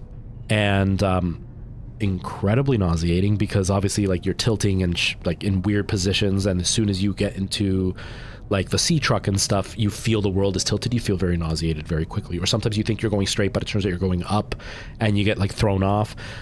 Very nauseating. If you ever get very strong sea legs or VR legs, try it in VR. It is mind-blowing, and it is so immersive, and it is so scary. I was talking about this before, that like the morbid curiosity side of me is even more attracted to Subnautica because of what happened to the billionaires, and like almost experiencing that fear that they would have felt, because there are moments where you're going down and all of a sudden like this, just one of the big titans comes and attacks you out of nowhere. It's the coolest feeling in the world. Thank you so much. I didn't see what it was though. I didn't see what it was. Buckmain, thank you so much for the GGs. I appreciate that. I hope you're doing well. How are you? Welcome. Best streamer, I appreciate that. Early access, that was what I was looking for, Skip. Thank you. You got the Valve Index? I haven't tried the Valve Index. I've only ever had the Rift S, and now I've got the Quest 2. My Rift S broke. The controllers broke on the Rift S, and the Quest 2 is what I use now. The weight sucks. I hate the weight on the Quest 2, but it's really cool. Huge VR fan. I'm really excited to get my hands on the PSVR 2 for the OLED screens. Sorry about the well. Can't be too careful. No worries, lady. It's all good. They can't just leave us to die here. The animations on the faces are still weird. But anyways, playing Subnautica in VR is insane. Yeah, it is, Preston. So I talked about this with Preston already, but like I played Subnautica 1 in VR. I played most of it with like the built-in VR support that they had. What am I actually doing? Get an update on Dr. Reed's plans for your evacuation, but where? Oh, over there. I played most of it with the built-in VR support, but the built-in VR support's really broken and I didn't know that.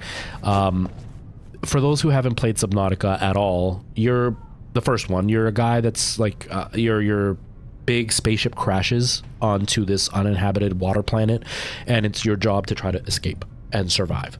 And the whole gameplay is you trying to find other survivors and then eventually getting out of getting off the planet.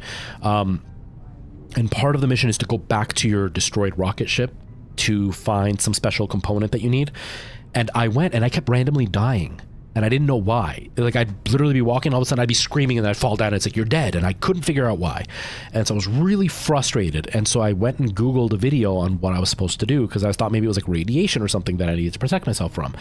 And then when I Googled it, I noticed that the video was very different from what I was seeing. It turns out that the built-in VR does not actually produce the fire that's in the burning ship.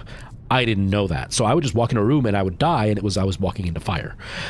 So once I got the mods going and you can get the VR to see the fire and everything. So I played the whole game with like, I played a good portion of the game without the graphics. I played the rest of the game with the proper graphics. And then I went right into Below Zero as soon as I beat the original Subnautica. But by then I had almost burnt out. I had spent so much time on the original Subnautica, and I had to restart it because the original version I was playing was the Windows version. Then I had to get the Steam version and then restart the game to be able to play it properly. So by the time I got to Below Zero, I was pretty burnt out and having to restart and not really know what to do and learn the slight changes in the mechanics. I played for like 3-4 hours Below Zero, and then I was like, I'm done. I don't want to play this anymore. It's not as fun as the first. That was about a year ago. About a month ago, I started playing Below Zero. And because I was just looking for something to play because I started playing Minecraft on stream. I was like, I want to play something. Someone got sick. I need to tell him about Bob. Who's Bob and where's the sick person? The doc's coming back, right? Hold on. Fucking better be. Bob's taking way too long. No, I didn't code it myself. No way. I'm an idiot. Janitor for this place. If you tried taking a shower, you'd know the water's out. Bob went to get it back on. Oh, it's my new perfume, La Caca by Chanel. But I was looking forward to a steamy shower. I'll go check on old Bob. Are my ears working? Did someone just offer to help out? That would be great. We won't last long without fresh water. Bob was headed for the janitor's office, downstairs behind the stores. Got it. I'll go take a look. I'm excited for the new NVIDIA mesh deformation, the new skin deformation that they're going to include for animations. That'll make their faces look way better.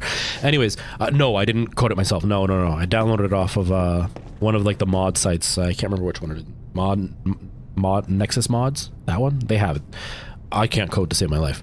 But yeah, I went back about a month ago and started playing Subnautica Below Zero. I'm now 24 hours into the story, or into the gameplay, and it's so cool when you're, you know, down in the ocean and you can just see the size of these animals around you, and they're just so much bigger. Or like if you like travel up near the surface and then you look down, it's just pitch black. Or you're down low and you look up and it's just pitch black. It's such a cool feeling to play it in VR. Subnautica in VR is amazing. Tyler, hello, how you doing?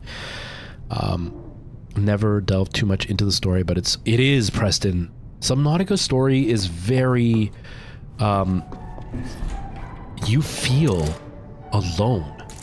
Like, it's crazy how alone Subnautica can make you feel. Subnautica 1 had some of the most lonely moments I've ever felt in a video game. I got to the end. Sorry, I want to fix my weapons before I go any further. I got to the end of Subnautica, and every time I would find a new voice recording, I needed to listen to it because I wanted to know what happened in the story, but I was afraid to listen to it because it was just more devastation every time. It was more negative stuff. And so, like, I didn't want to listen to the story because every time I just felt more and more heartbroken about what happened to these people. Fake people. But still, it felt so immersive to feel that. Like, especially when you're playing in VR and you just look around and there's just like emptiness everywhere. And then you find a pod and you hear about the person, you know, trying to survive, but they know that they're gonna die. And you just look around and it's just like all this emptiness in their destroyed pod and you're just by yourself on this planet. That feeling of desolation is one of the coolest feelings I've ever experienced. And Subnautica did such a good job at it. I honestly love the feeling that Subnautica gives you. Below Zero doesn't accomplish the same thing to the same level because you choose to go to this planet and the planet has now been not settled, but there is a whole science community there. They're all gone by the time you're there, so it still has that desolation involvement, but it doesn't feel the same because before it was like, no, this planet has nothing and I'm by myself. Whereas now it's like, no, something terrible has happened to the people that were here. So it's a different type of desolation. But you don't feel the same way. There is one part where you do hear a few recordings and you're just like, oh my God, these poor people, I feel so bad for them. But the first game, nothing compares to the first game. Nothing compares to that feeling of complete and utter loneliness. It's so cool. I love Subnautica. I can go on forever. Yeah, the first one it's just like it's just so cool. It's that feeling like you're on this planet that nobody else has really been to and survived, and you're alone and you have to survive on your own. And the moment you finally get to the end of the game, that feeling of almost relief and in a way sadness that you're leaving behind what you just went through, it's such a cool feeling. It's such a cool feeling. If you ever watch I Shouldn't Be Alive, which is another really interesting series, obviously it's trauma porn or whatever, but if you watch I Shouldn't Be Alive and they talk at the end when they finally survive and you see them crying and they're like, you know, I finally made it out, you get that feeling at the very end of the first Subnautica where you're finally exiting, you're like, I finally made it. It's really, really cool. Like, it's hard to explain to people who haven't played the game, honestly. It really is. All right, Merle, see you later. I hope work goes okay. Have yourself a good night. Thank you for being here. Yeah, Preston. All of it. Like, there's so many little details in the game that just make you really intrigued by what's happening. Like in Subnautica 2, there's a lot of like love story stuff that's kind of thrown in, not to your character, but like you hear the love story about people that were on this planet. It's so cool. Subnautica Below Zero is yeah, it's just it's so cool. Honestly yeah, I can't get enough. I can't get enough. I'm at the point now in Subnautica 2 or in Below Zero that I think I'm reaching the end of the story. I've done some pretty major things in the game now that I'm pretty sure I'm at the end of the story. And so like I want to see what the conclusion is.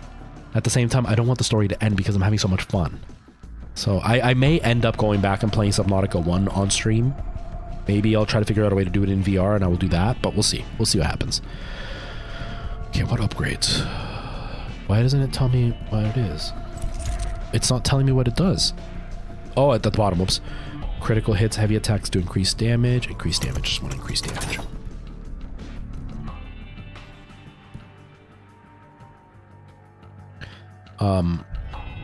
But yeah, honestly, if you've never played Subnautica, it's a very, very good game to look into. Because it's very much like Minecraft for adults. You collect resources, you build a base. You could literally spend the whole gameplay just building a cool, intricate base. And then you can do the story if you feel like it, and you don't have to if you don't feel like it. It's graphically a decent looking game. It's got some really interesting art styles that they've put to it.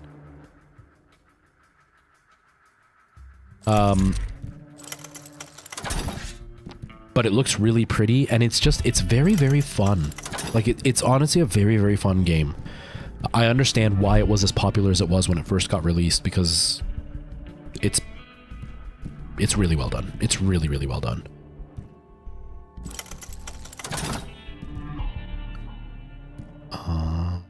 Empowering.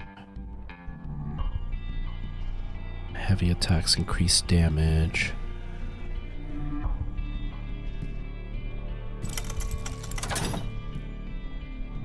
I still don't understand in this game. I think these mods are like one-time use. Like I have to have a set amount of them to use them, it feels like.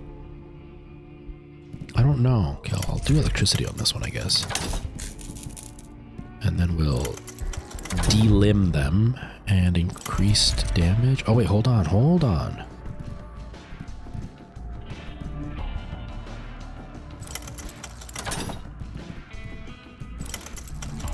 Or maybe I just saw it wrong.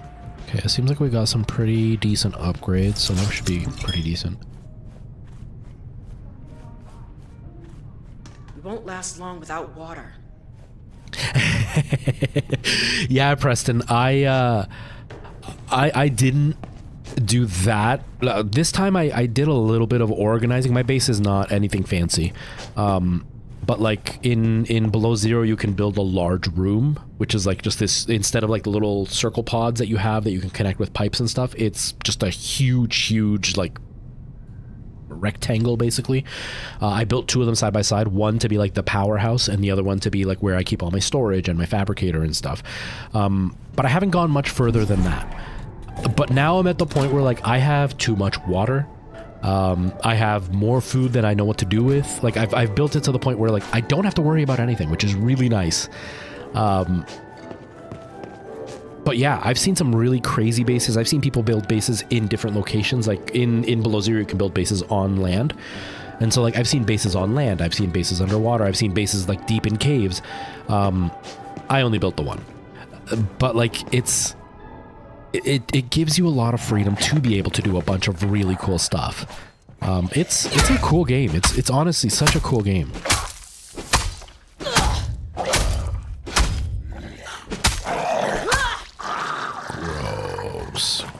Gross. Okay, so we gotta keep going down.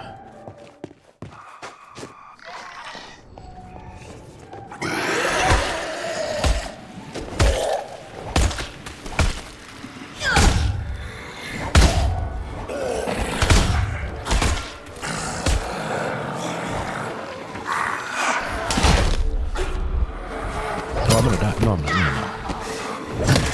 Ugh. Come on, attack me.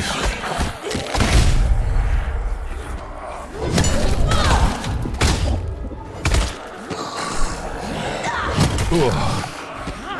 This game is so gross. I love it. This room is dark though. How do I turn my light? There it is.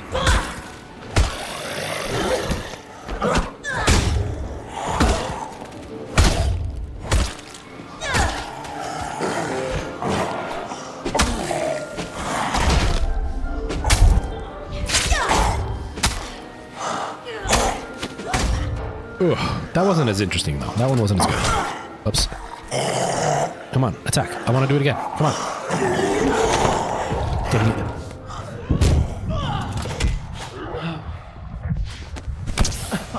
But the first time around playing the original Subnautica, I didn't do a lot of like meaningless exploration. I did some, but not a whole, not meaningless, but like I didn't do a lot of like crazy exploration, so I must have missed some upgrades and stuff. I've been doing a ton of exploration in Below Zero, and just like some of the upgrades I've gotten have been really cool. Honestly, I've really enjoyed Below Zero.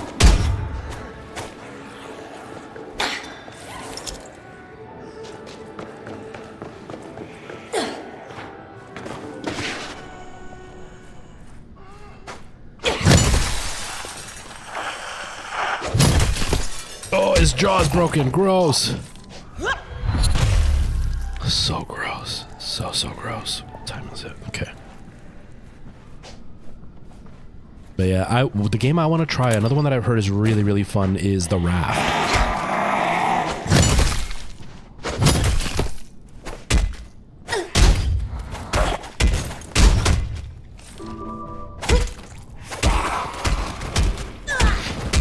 Yeah, the gore factor in this game is quite it's different. Like it's what am I trying to say? When they announced this game, when Deep Silver was talking about this game, they didn't say much, right? Like there was a whole development issue with this game. I want to do some research on it. I want to make a video about the development hell that this game went through, because it was a really long process. But when they finally started talking about it, they were going on and on about the gore engine that they were going to be using and how it was revolutionary and it was going to be this game-changing thing. And for me, it was like, okay, you're just trying to upsell the fact that graphically you can do more with gore. Big deal.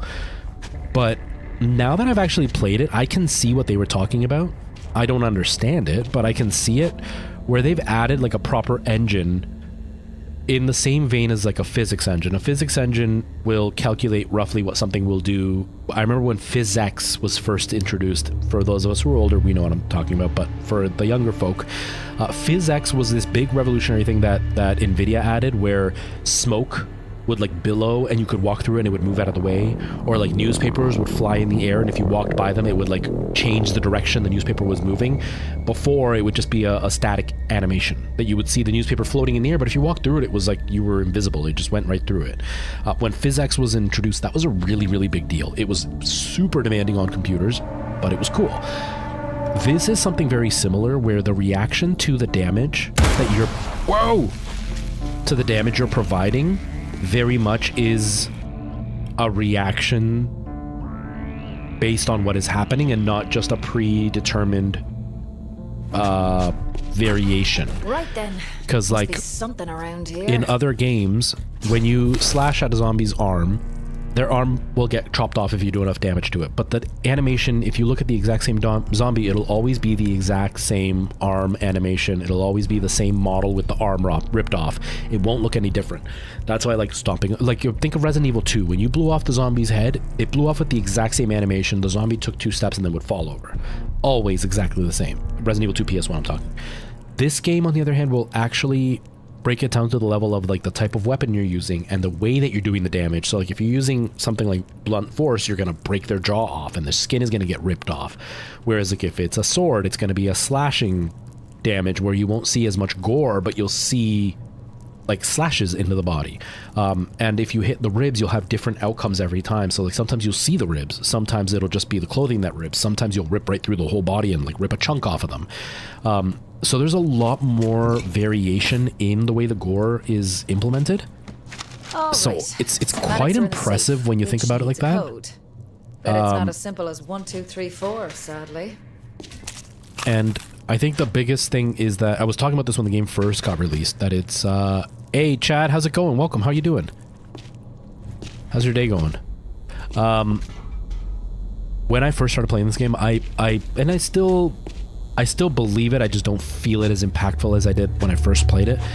This is starting to get to the point of uncanny valley gore, where like the gore is getting close enough that it's almost going to be too much for us to handle properly. Do you know what I mean? Because there is a difference. I grew up in the 90s and early 2000s. There's a whoa, what the hell? Oh. There's a difference between a fake piece of violence and a real piece of violence. And it's very hard to describe unless you've seen it. It's hard to make people understand. There's just something different about real death or real gore versus an animated piece of gore or a CG piece of gore or even like a physical traditional special effect piece of gore. And we're getting to the point now in video games where it is starting to be hard to distinguish between fake and real. It still looks fake, but like there's enough detail in it that like I can see in the next few years it's going to start to look too realistic. So I think it's going to eventually have to turn into something where they actively decide not to do something. Like in movies. In movies, they could make those scenes look way more traumatizing than they are. But they choose not to! Holy crap! I think it'll end up being the same in video games. To a degree. Not fully. But like, yeah, the gore factor in this game is out of this world. See, like I'm hitting him with this tire iron thing. And like he's not... it's much more blunt, the damage he was taking. It wasn't slashing. Or like this is more pokey. See, look, it like cuts his skin. Whereas this is more blunt force that you're seeing, where his like face got ripped off. God. But yeah, if I hit him with this, it's not... Look, it doesn't do... It rips his clothes. It's not stabbing his clothes. Do you know what I mean? It's pretty intricate what they've done with this game. Honestly, it's impressive what they've been able to do with this game. Yeah, Chad, I think what would end up happening is it would either have to go like clown levels of gore to keep it in the unrealistic realm, or they'd have to put a limit on what kind of gore they would do. Because like I said, unless you've seen it, it's very hard to imagine the impact real gore and violence can have on you. There are things that I've seen that just by seeing it, it will make you sick, which is a really strange thing for me to say when I play games like this, right? I guess a good example, I've been watching a lot of disasters during mountain climbing and stuff. And I don't know if any of you know this. I know a lot of people do know this, but in case you don't know this, there's a lot of bodies on Mount Everest. And it's because it's too dangerous to bring people back once they die up there. So it's fairly well known that the bodies, if you pass away on Mount Everest, you're just left on the mountain. Nobody's going to get you after a certain height, because it's far too dangerous to get people from that height. And there are people that they use as landmarkers. There's one guy in particular, they call him Green Boots, and he's somebody who passed away in 1996. As far as they can tell, they're not 100% sure that it's him, but they're like 99% sure it's him. And he... Why is there blood coming out of there? Oh, there's something. And so he... oh, the office safe code. There we go. Get to the basement car park, find the boiler room. I figured it out. And so Green Boots is... I'm on my way. Is a marker. They know once you reach Green Boots, you're this far away from the summit of the mountain. It's very morbid to think about that. It's a human body that is up there, and you use that as a marker to know how far you are. It's like a street sign now. And you can Google Green Boots, and you'll see pictures of Green Boots. They don't show his face, it's just his body. He's been there since 1996. He's been there for, what, 30 years almost? 27 years? And so he he's there, and you can see those pictures, and you can see them and kind of be like, oh wow, and that's it. But there is a video of somebody walking by his body. This is what I'm getting at. If you look at the picture, you get one feeling. If you look at the video, it's a very different feeling. It's much more sombering to see the video. Even though it's the exact same body, even though it hasn't moved or nothing's different about it, it's just somebody walking by it with the body.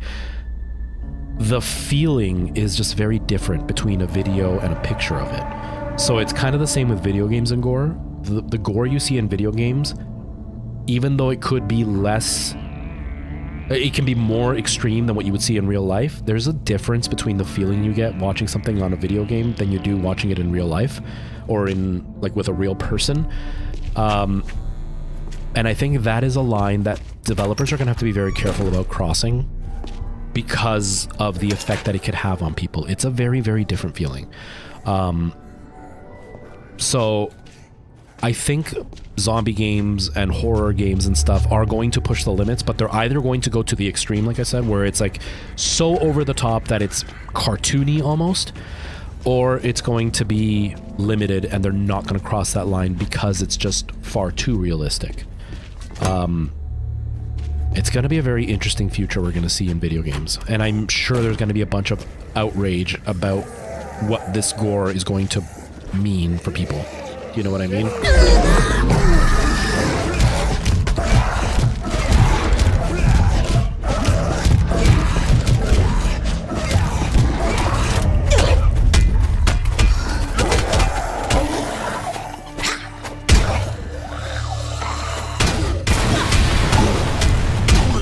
Hey, he exploded. It worked.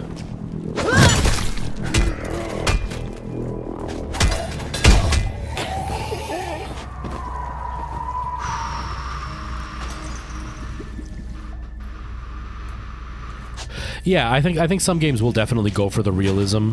The thing is, you have to remember that in the end, games are about money, right? The people you're going to see going for the realistic core are going to be very small indie developers who are very much, they already do like pornographic games and stuff. It's going to be that kind of developer. They're never going to be mainstream.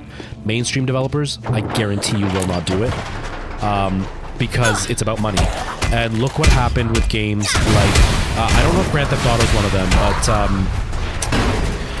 that one game that's about the serial killer coming out of jail, and they had different ways of like killing people in the game, for the PlayStation 2. That game was banned almost everywhere because of how realistic it was, quote unquote. Developers are not going to want to risk that. They are not going to want to make the game so realistic that it's going to get banned, and governments are going to ban games. So I guarantee you big companies like Deep Silver are never going to go to that level. Little companies definitely will, because they don't really care. They're more about the notoriety than they are about actually making enough sales.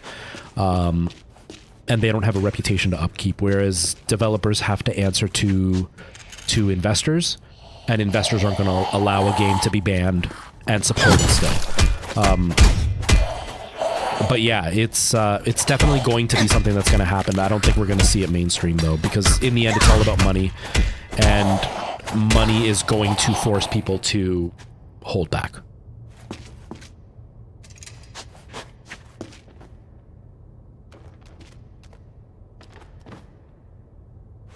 But yeah, the objective right now, all I'm trying to do is just find the boiler room, because this guy Bob came to go fix it and he disappeared. I'm not the only one looking for Bob, huh? Oh! Where's my gun? Where's my gun? Run! Oh god. Bye-bye. Did he say bye-bye? Holy crap.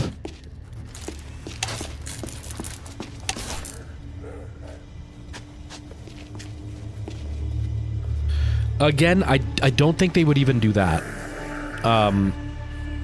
Because here's a perfect example of why they wouldn't do that.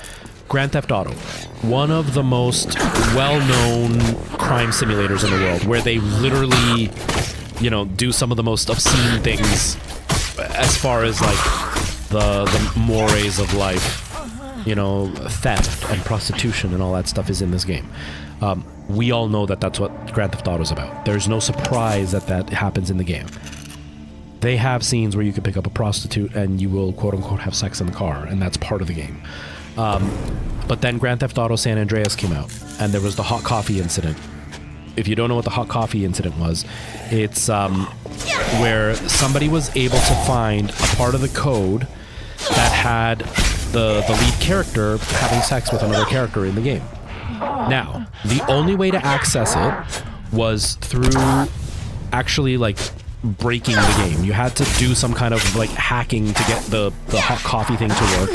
Eventually people released a patch to do it, but you couldn't just access it in the game. You had to patch the game to do it. It was not something that anybody could just access, right? Like a little kid couldn't play Grand Theft Auto and access this easily. They'd have to, you know, dump the game, put a patch on it, and figure it out.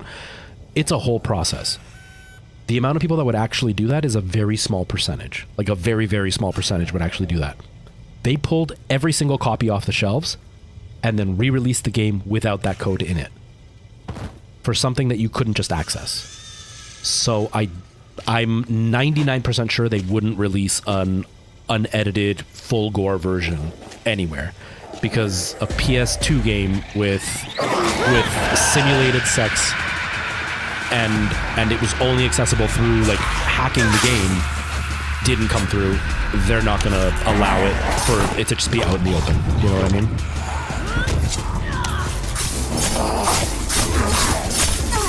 I doubt they got fired. I think it was, from my understanding, from what I read, it was a situation where it was gonna be in the game, and then all of the people that regulate the game said, no, if this is in the game is going to be 18 plus, and then most countries will not sell 18 plus games. And so they said, oh, most stores won't carry them. They'll sell them, they won't carry them. And if you can't sell the game, especially in a time where physical copies were the only way, they're not going to release it. And so they instead of recoding that whole section, they just turned off the access to it. So the way you would have gotten to it was not available. So the code stayed, but instead of spending, you know, a few hours deleting that section of the code and making sure it didn't break anything else, just delete the one piece that connects to it and then you're good. And then somebody found it. And so I don't think the person would have gotten fired. I think it was intended to be in the game, and then they just turned it off because they couldn't have sold the game had it been included. And then once they realized the delete didn't work because people could just turn it back on, then they had to go through and fully delete it, which cost them more money in the long run. But it was earlier on where dumping games wasn't as popular as it is now. But that's why I don't think it would end up going anywhere, because it's just not something that companies would be willing to put their name behind and have it be banned after spending a lot of money, because it's not like an indie game where an indie game could cost them a few $1,000s, and if it fails, it fails.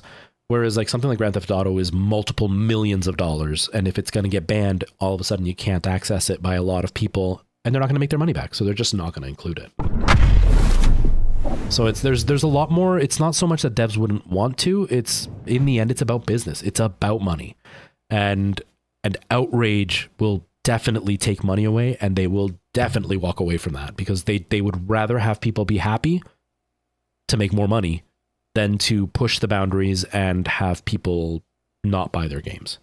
Like I said, I still think there's still a ways to go. They're still going to make the games even more realistic. Like, this has really come a long way graphically for the gore. But I don't think it'll ever go to the point like that video footage of that game, the paintball game where you're like a cop and it looks like GoPro footage. Like, it's so realistic, it looks like GoPro footage, and people have been losing their minds over it. I don't think they'll ever go to that level of realism for the gore. Because that's when it's going to get hard to distinguish between reality and not. And I think, although there's a lot of proof that games do not cause like mental damage to people, I think that's just a little bit too close for comfort for a lot of people. And I think there is something to be said about not necessarily games causing damage, but once you get to a certain level of realism, there's almost a level of numbing that happens, and that could lead to other problems. So I don't think that it would ever get to that point in the mainstream. Like I said, indie devs, 100% I see it happening.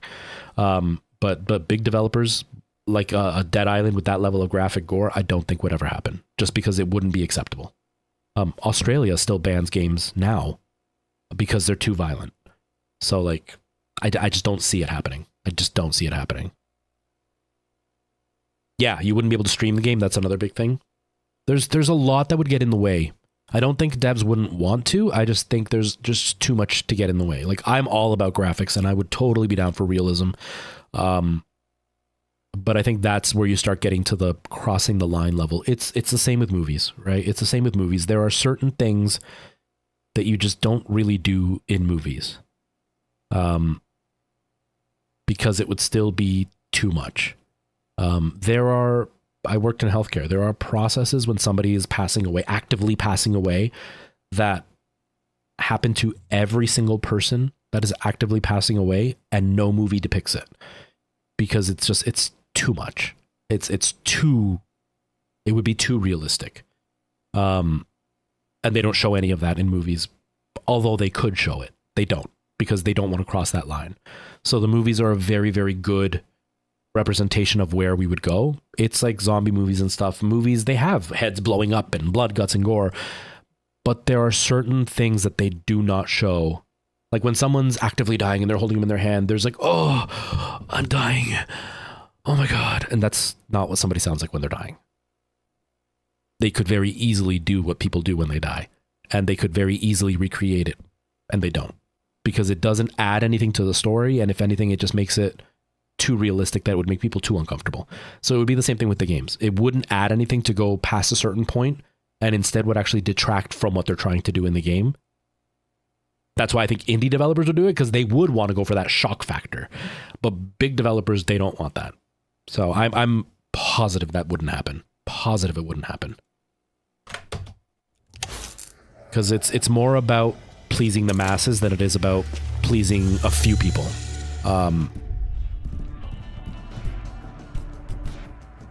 Because in the end, the masses are going to pay you. The few people won't.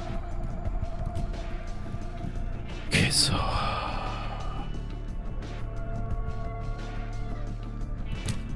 all that? Help, maybe? Maybe that'll help? Let's try with this thing. I gotta stop in just a minute, but I want to try this area one more time. I'm not the only one looking for Bob, huh?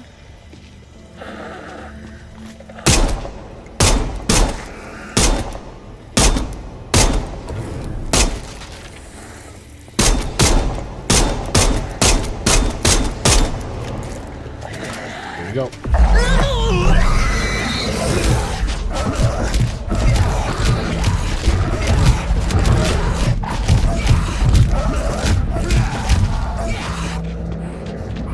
Oh, wait, yes, I got it back.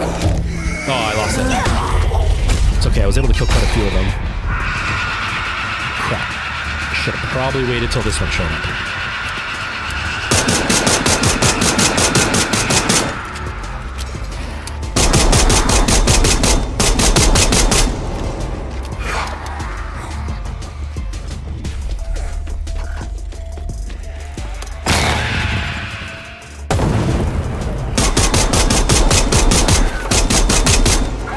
It's so gross looking.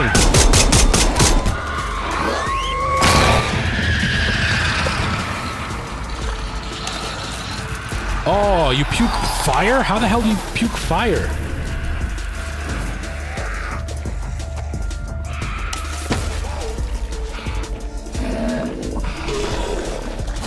Oh crap, I'm in trouble. I'm dead. I've got no more health. Oh man. Yeah, something like that I think would have more ability to go bloody and stuff. Like if they did something over the top, or like they went through like more a cartoony,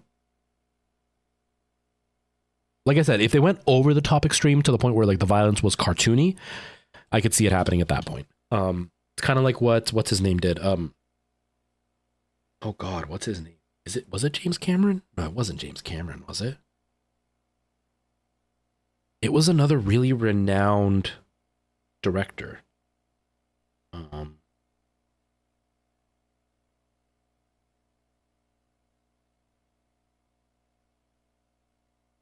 it called?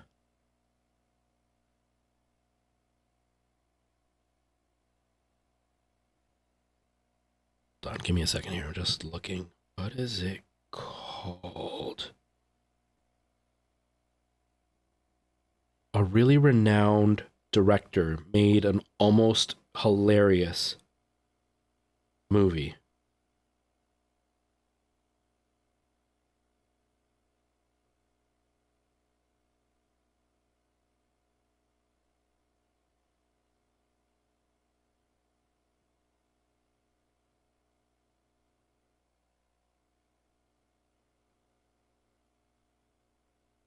Peter Jackson. Peter Jackson made a movie called Brain Dead or Dead Alive, which is like an over-the-top zombie movie. Like there's a scene where the dude is having dinner and his mom is turning into, or an old lady, I think it's his mom, is turning, if you haven't seen this movie, it's over the top. This scene is like on the border of making you want to puke.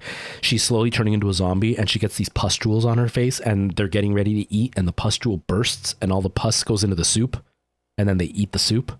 But there's a scene where like he's getting hoarded by zombies and he takes a lawnmower and like rips off the handle and just holds a lawnmower and just like kills all the zombies. And like, it's like Niagara Falls levels of blood all over the place. Like it's over the top, complete unbelievable amounts of blood. And like, there's a lot of blood in humans. Like there's way more blood than people realize in humans. But like, it's so over the top that it becomes almost funny at how big it is. I could see them doing that. As far as like aliens and stuff, yeah, I could see them doing that too, because aliens are a little bit easier to kind of wrap your head around for that kind of stuff. Or they would come up with an excuse for like the blood to be a different color, and that's just enough to break the realism. That even if every other detail is super realistic, that's enough to make it not realistic enough. So that would be the difference. Yeah, the original Mortal Kombat was too gory, and that was like ridiculous. And how did they fix it? They made the Super Nintendo look like it was sweat. They just took the red away from it. Or some games, even now, still allow you to just change the color of the blood so you can have all the gore without having the effect of feeling like it's real blood. It's crazy. Simon, how you doing, man? Long time no see. How are you? I puke fire if I'm taking shots of fireball. Oh, Tyler, how you doing, man? You went to the other side? You went to the purple side. I see you. Hello, Nikki. Nice to see you. But yeah, I think it's hard to predict what they would end up doing, because honestly, you never know how people are going to react, right? Like what Brian was just saying. Unbelievable, like Sharknado, yeah. But like if you look at what Brian's saying, people were upset about Mortal Kombat. And like you're young enough that I'm sure you heard of it, but you don't realize what it was like. If you weren't living in that time, it's very hard to realize how serious people were about Mortal Kombat being a detriment to human society and how it was like one of the most horrible things you could ever imagine. And you look at Mortal Kombat now and you go, that's the most, like, it's a pixelated video clip with like just blood splots. And that was considered too gory. That was considered too much. But it was. And so now imagine when we get something that actually looks like it's a real piece of video footage. People would lose their minds. And we're living in a time right now where these people have a lot of power. The amount of hate that is in our world from these people literally protesting because a book depicts a same-sex couple. What do you think is going to happen when it depicts somebody being decapitated in the most realistic way possible? And that it's easily accessible. It's not going to go well. It really won't. I'm in trouble. I'm doing okay, Simon. I'm doing okay. How's life been treating you? You been keeping busy? Oh, your phone died. Okay. I'm glad you joined. I'm glad you joined us here. But yeah, I remember Mortal Kombat was a huge deal. That was such a big deal. Mortal Kombat and Night Stalker. And Night Stalker is arguably like a comedy.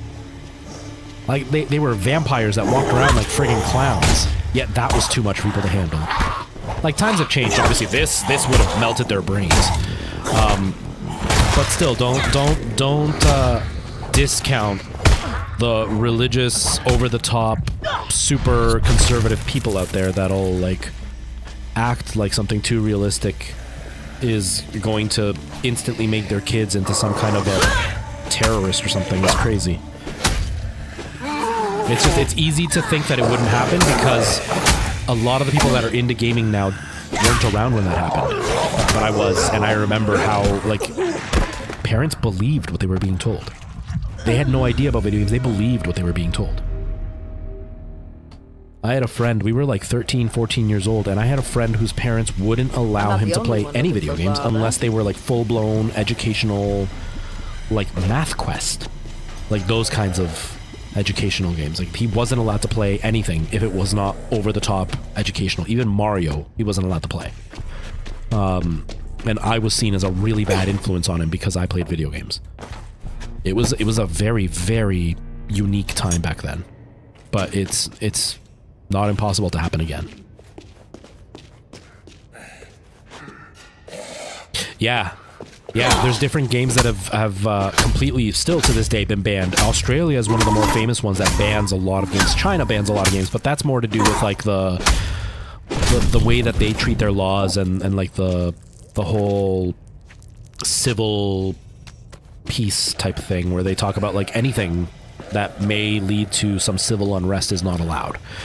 But like Australia, which is seen as, you know, one of like a modern country that doesn't have any kind of crazy restrictions, they ban a lot of games right now.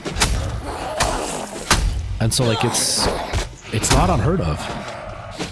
And they're banning games that the States and Canada don't really ever care about. So like it's not unheard of that it could happen. I'm dead. I'm so dead. Yeah, that it promoted that, and there's a bunch. There was oh god, I can't even think of the amount of things. Call of Duty taught people how to arm bombs. CS:GO was teaching people how to arm bombs. You press a button. You press a button, and the timer counts down. That's not what happens in real life. What do they think? Like some teenage kid's gonna walk in with a controller and be like, "I've got a bomb." Shit, it didn't work. Like, no, that's not what is teaching them how to do that. The books that are out there that give it in detail are teaching them that. That's not the problem. The video game is not the problem. You know what I mean? It's nuts. It's nuts. But people believe it. People who don't know any better, full blown believe it. And you still see it today. I just had a guy today, or yesterday, arguing with me. Still, I get people arguing with me about the what are they called? The DK Oldies thing with the lawsuit, which I don't think is going to go anywhere. Still arguing with me, saying that what they did isn't illegal, or what they're being accused of isn't illegal. And their defense is, well, you can refund it. They just ignore the whole part of like, if you say it's working and you send it out and it's broken, that's understandable that you're going to go for a refund, because it could have broken in the shipping. It could have broken, you know, they could have tested it, but then when you tried with your games, maybe it did something different in the chip, and that's what didn't work. Because like I had a Super Nintendo that worked fine. As soon as I tried Donkey Kong Country, the Nintendo chip, like the S7 or whatever it's called, that didn't, like the super chip didn't respond properly with Donkey Kong, and Donkey Kong wouldn't work. But you wouldn't know that on like a basic test if you just put Super Mario in. So that's understandable for refunds. Where it's illegal is if you say it's refurbished and then you get it and it's got spider webs and like cockroach eggs inside of it, because you assume refurbished means they took it apart, checked that it all works, put it back together and sent it to you. And so like that's where it lies. But people will fully deny the law, even though it's very easily accessible out there. Or people that are still say that video games are for kids, even though the average gamer is like 34 years old. That's the average age of a gamer. And like the difference between gaming as a hobby and like football as a hobby is that in gaming, you're actively doing something, and there's a variety of stuff to, like, you know, there's kids games, there's adult games, there's horror games, there's like story games. And in football, you're literally sitting at home, painting your face, being overweight, drinking beer. Like they both have their own level of embarrassment, and they both have their own level of excitement and their own level of what makes them a hobby that is fun, right? But people still believe video games are just for kids and that adults shouldn't play video games, and completely ignore the fact that it's a more interactive hobby than watching a football game is. Yet that's acceptable, but The interactive one isn't. When you can have a story that's literally going to take you through like a whole journey that at the end you're crying because it's so devastating, or you're literally like ripping the heads off of people. That's a little bit more violent and adult than football is, right? But people fully ignore what's out there because they're going to believe what the outrage culture is going to tell them, right? And it's the same with video games. People will believe that video games are going to do or teach you things that like just are not true. Like not even remotely true. Need for Speed. That was a huge one. There was a big car accident that happened in my city. 2 guys were racing, and there happened to be a copy of Need for Speed in the car. And they blamed the game for them racing. Teenagers are going to race whether or not they play those video games. It's about the thrill and the rush. The game didn't teach them to race. The game gives you the same rush that like Fast and the Furious gives you. It's not going to teach you to race. It's not going to make you more likely to race. Like that doesn't help, right? But the media said that that's what it was. And so many parents were out there trying to ban Need for Speed. Why don't you go and ban NASCAR? Or the F1 races? Or even lawnmower races? Hell, those ones can teach you how to race. Those ones can teach you how to properly do stuff like that. Why don't you blame those? Because people don't use logic when they're trying to find a bad guy for this stuff. It's ridiculous. It's crazy. It's crazy. Or like, what was the game? There was a game that people were saying taught you how to hack. Watch Dogs. When Watch Dogs came out, there was a bunch of hate for the graphics and stuff, but there were literal people that were protesting the game because they said it taught you how to hack. And that if you played Watch Dogs, you were going to be able to hack people's computers, steal webcam and credit card information, without them even spending 10 minutes playing Watch Dogs, where you could see that all you do is push a button for the auto aim and push the button for the type of hack you want to do. That's not how hacking works. But these are the same people that believe the videos of like, all right, I see him there. Oh, look at him. He's trying to get past my firewall. But don't worry, I've got 2.4 gigahertz on mine, and I'm going to be able to use the white wall of the VPN. Oh, he's dodging it. Hold on, I'm better at this. Like, that's not how hacking works either. It's not a sports game where you're like both coding with each other to try to like get around each other and block and defense. That's not how it works either. But these people believe that too. So of course they believe a video game where you push one button is going to teach you how to hack. It's ridiculous. Sorry, I started the game by typing. It's crazy. It's crazy. I'm above average for right, man? Me too. Me too.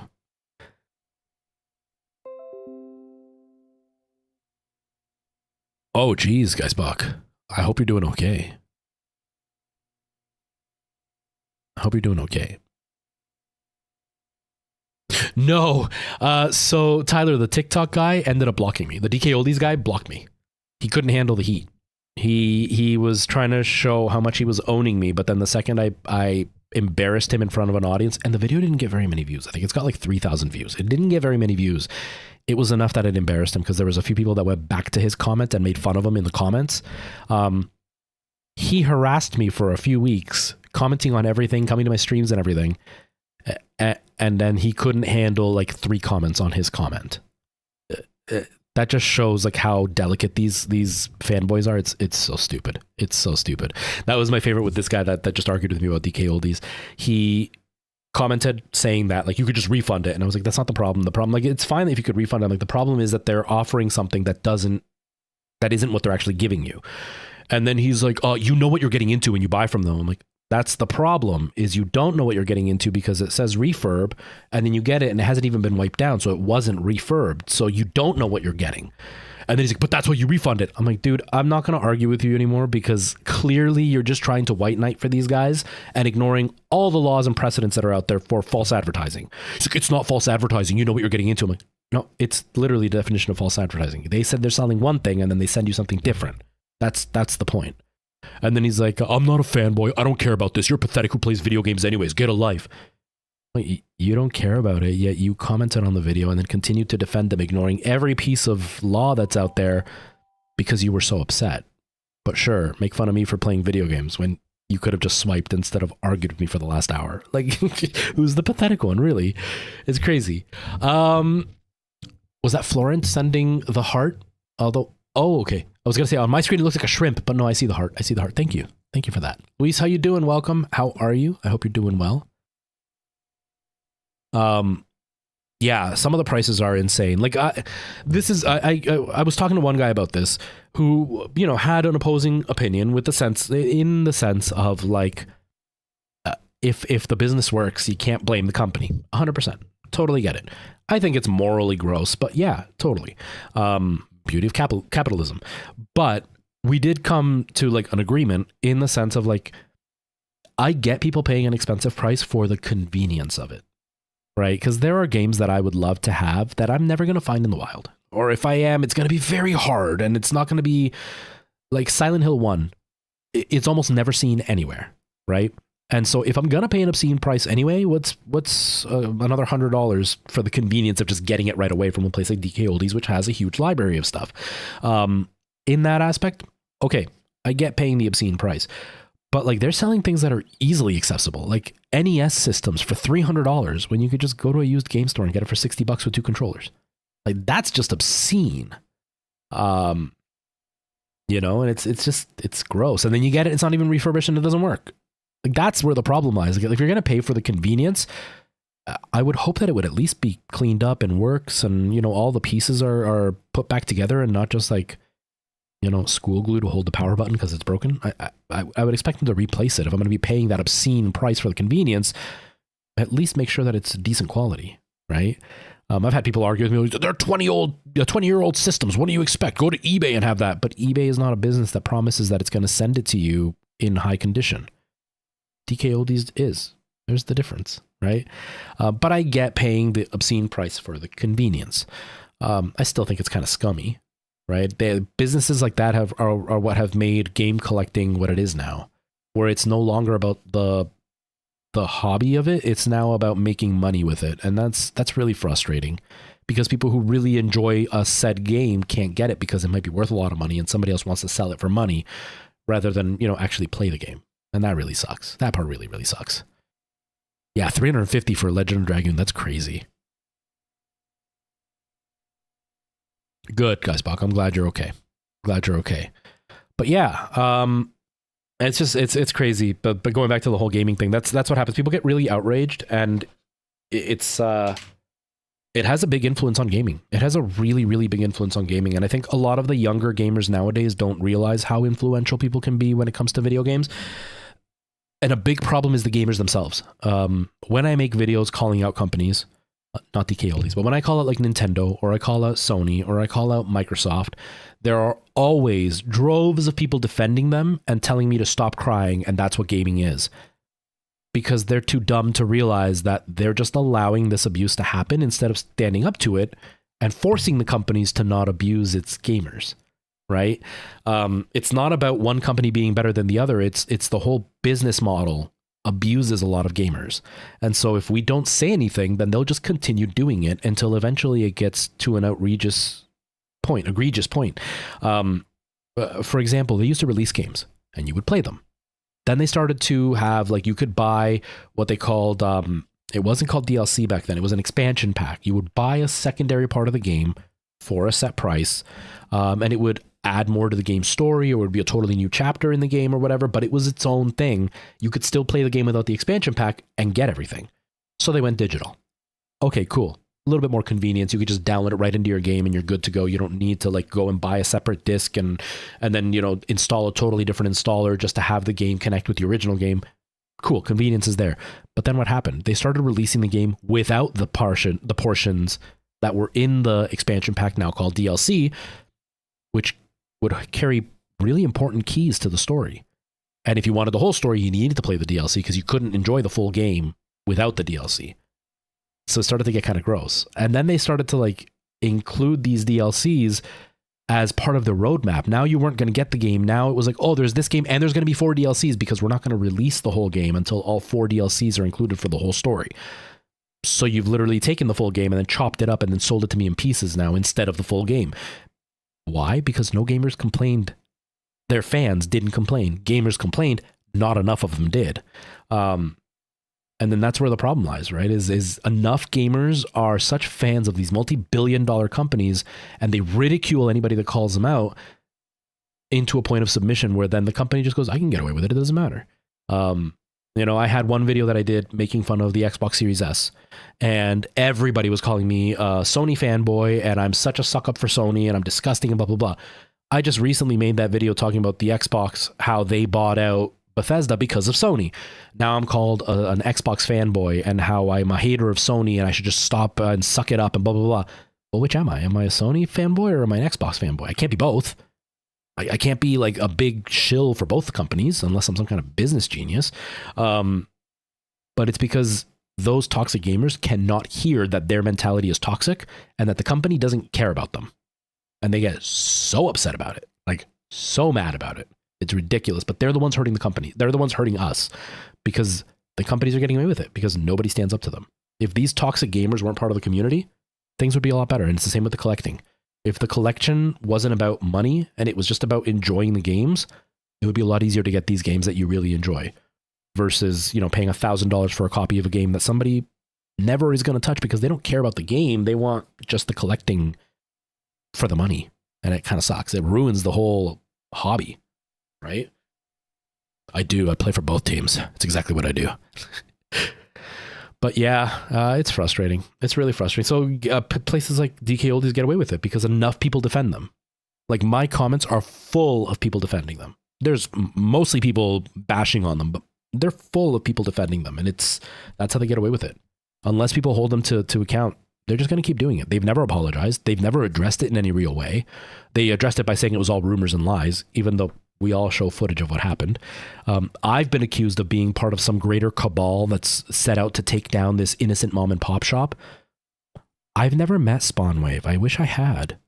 I would love to be friends with Spawnwave. I had a friend that got invited to one of his podcasts, and she went from like 3 average viewers to like 50 average viewers for a couple of months. Her stream sucks, so nobody stuck around. But like, she had this moment where she could have blown up because of Spawnwave. I would love to be friends with Spawnwave.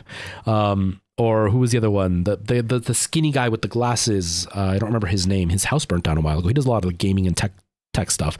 I would love to be friends with him. I didn't know I was part of a cabal with these guys to take down a mom and pop shop. Or maybe they just all individually looked it up and found the information. But DK Oldies is saying it's all a plan to get them. And enough people believe them and they harass people so that nobody talks about it. It's frustrating. It's so frustrating. Anyways, I got to get out of here. It's 3:48. I've been live for 2.5 hours. That's not too bad. I will be live again tomorrow around the same time as today, and we'll continue. I'm going to try to fix 7 days, and we'll continue with 7 days and see what happens.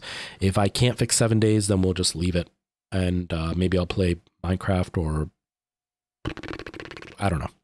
I don't know what I'll do. Maybe I'll start a brand new file for regular Subnautica and play that in VR. I don't know.